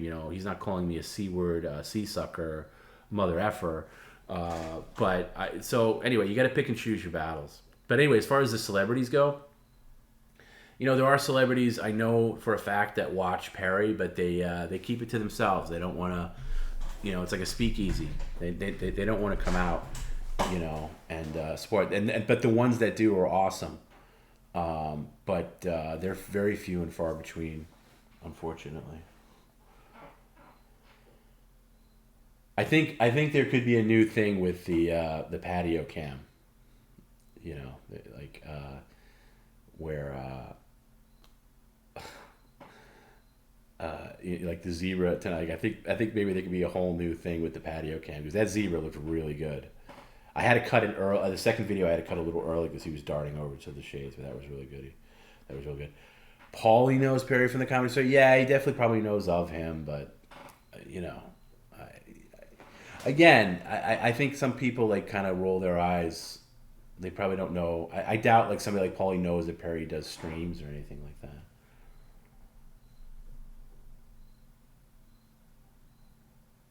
So. Yeah, I don't know. Oh yeah, by the way, Tony, if you are free, if Tony's out there, if you are free and you want to go get ice cream with Perry, I mean, I think that would be a win. But I know you just did this Friday, and like everybody, like all of us, Tony's got a real job too, and he takes time away, to play with Perry. Did Perry act with Buschetti at all in Pottstown? I didn't see. No, Buschetti wasn't there. I don't think he made it. He wasn't there. He wasn't there. Mike Buschetti, you're talking about? Yeah, he wasn't there.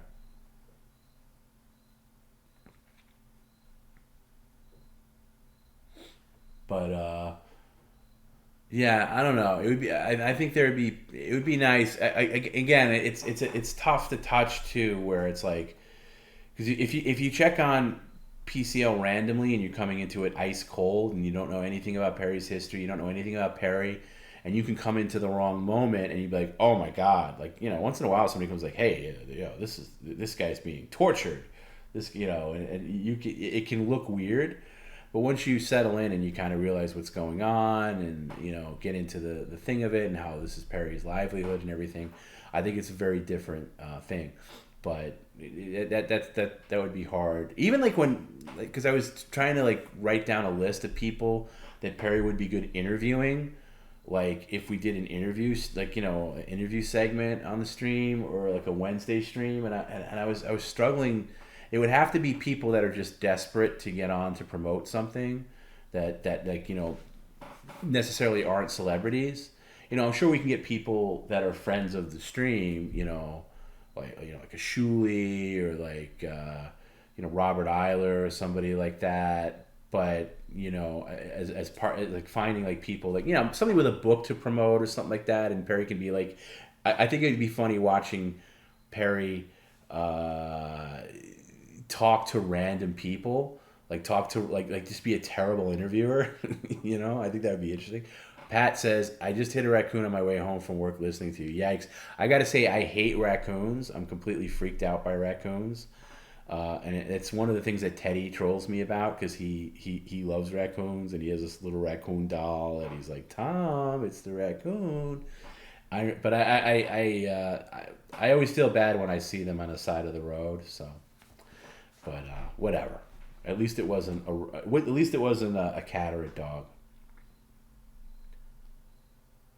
Shane says, I remember the first time I was watching, I was like, what the F is going on? It kind of blows your mind. Can't stop watching and become a regular. Yeah, I always try to think of take myself out of it. And if I was just like, not, if I had no relationship with Perry and yet Perry was doing Perry Caravello live, I wonder if I would be a regular fan. Like, I wonder if I would watch it. I wonder if I would like really get into it and be like, wow, this is crazy. like I'm gonna get in. I got to get in here some way. I got to get in on this crowd. I got to send in a Bob's Tips or whoever is the Tom Brennan in the alternate universe.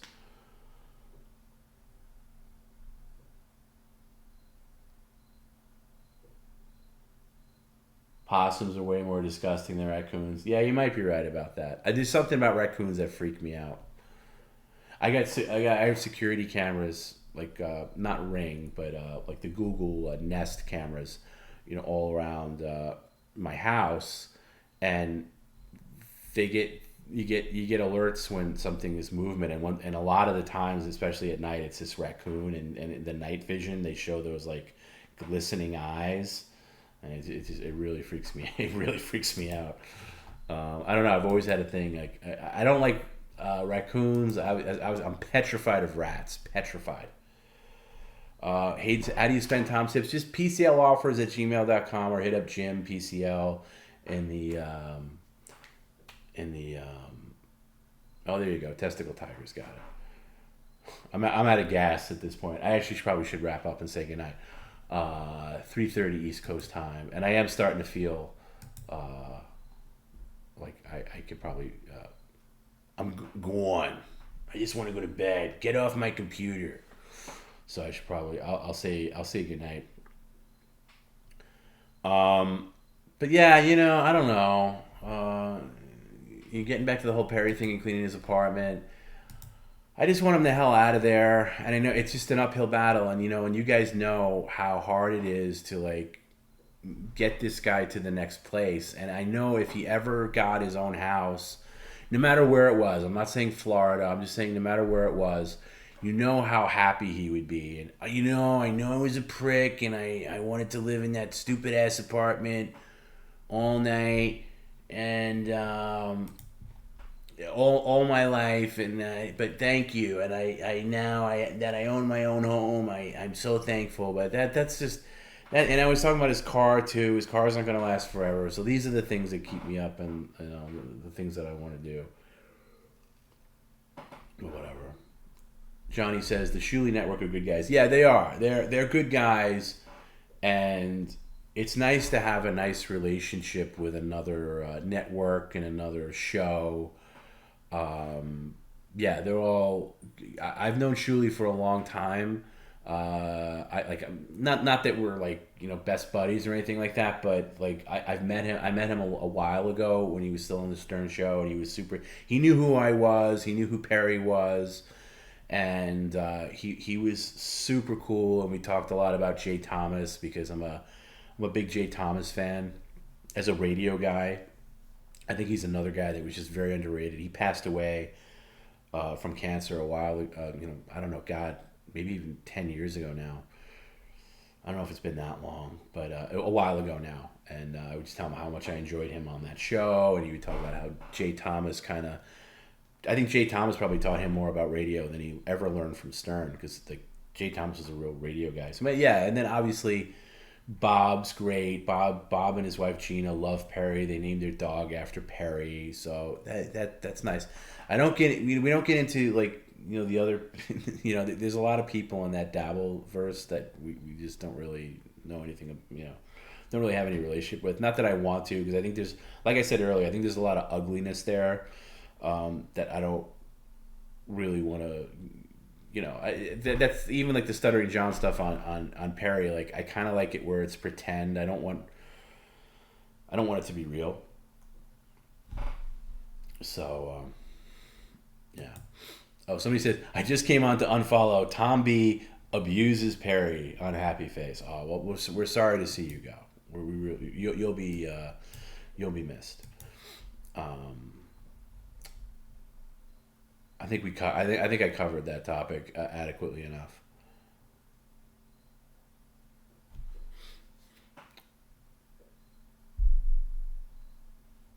So yeah, we'll see everybody on Friday.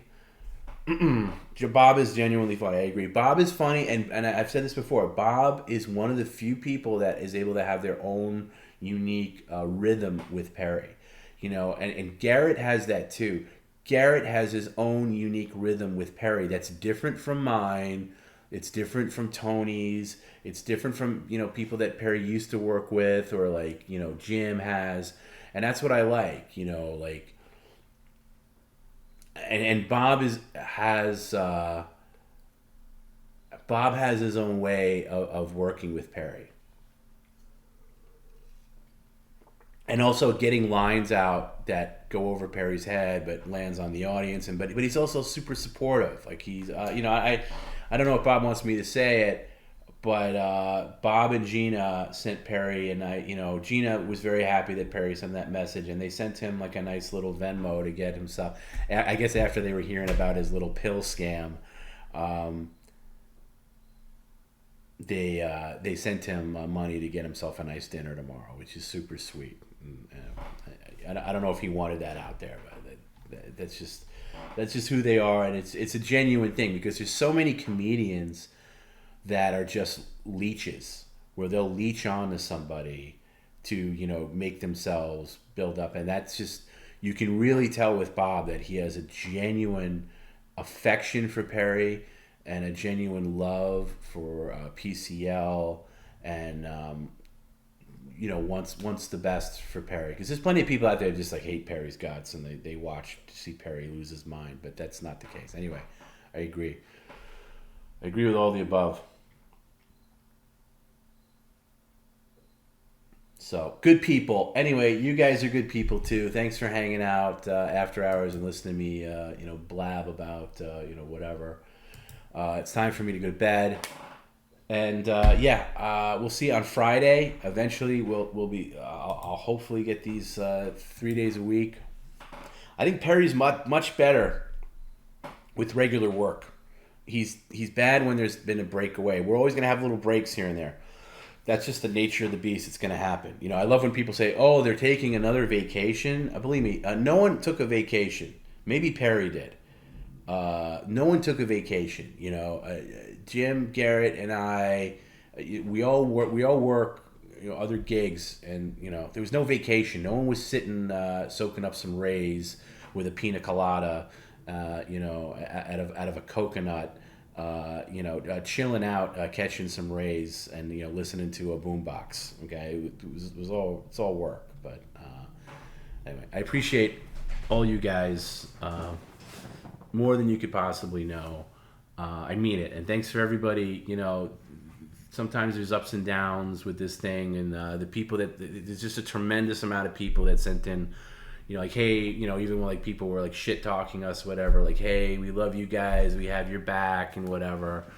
It means a lot. And I don't get to say it on PCL that often, because there's not as many windows to talk real, but yeah, we love you guys, and thanks for making PCL what it is. Thanks for saving Perry. If you really want to save Perry, support PCL. Yeah, just thanks for hanging out. It's nice that I'm not talking to nobody. So yeah, and I'll get this up on Patreon tomorrow. Thanks for all the people that sign up for Patreon. And yeah, go look up Jimmy Walker. If you take anything away from this After Hours, it's that Jimmy Walker is an unsung genius. And seek out his interviews on YouTube, because they're really worth listening to. He's really smart. He's got a lot of knowledge about comedy, television, and the entertainment industry as a whole. It's a very valuable rabbit hole to slip down. So yeah, until Friday, PCL for life, and I like all you guys more than a friend. See you then.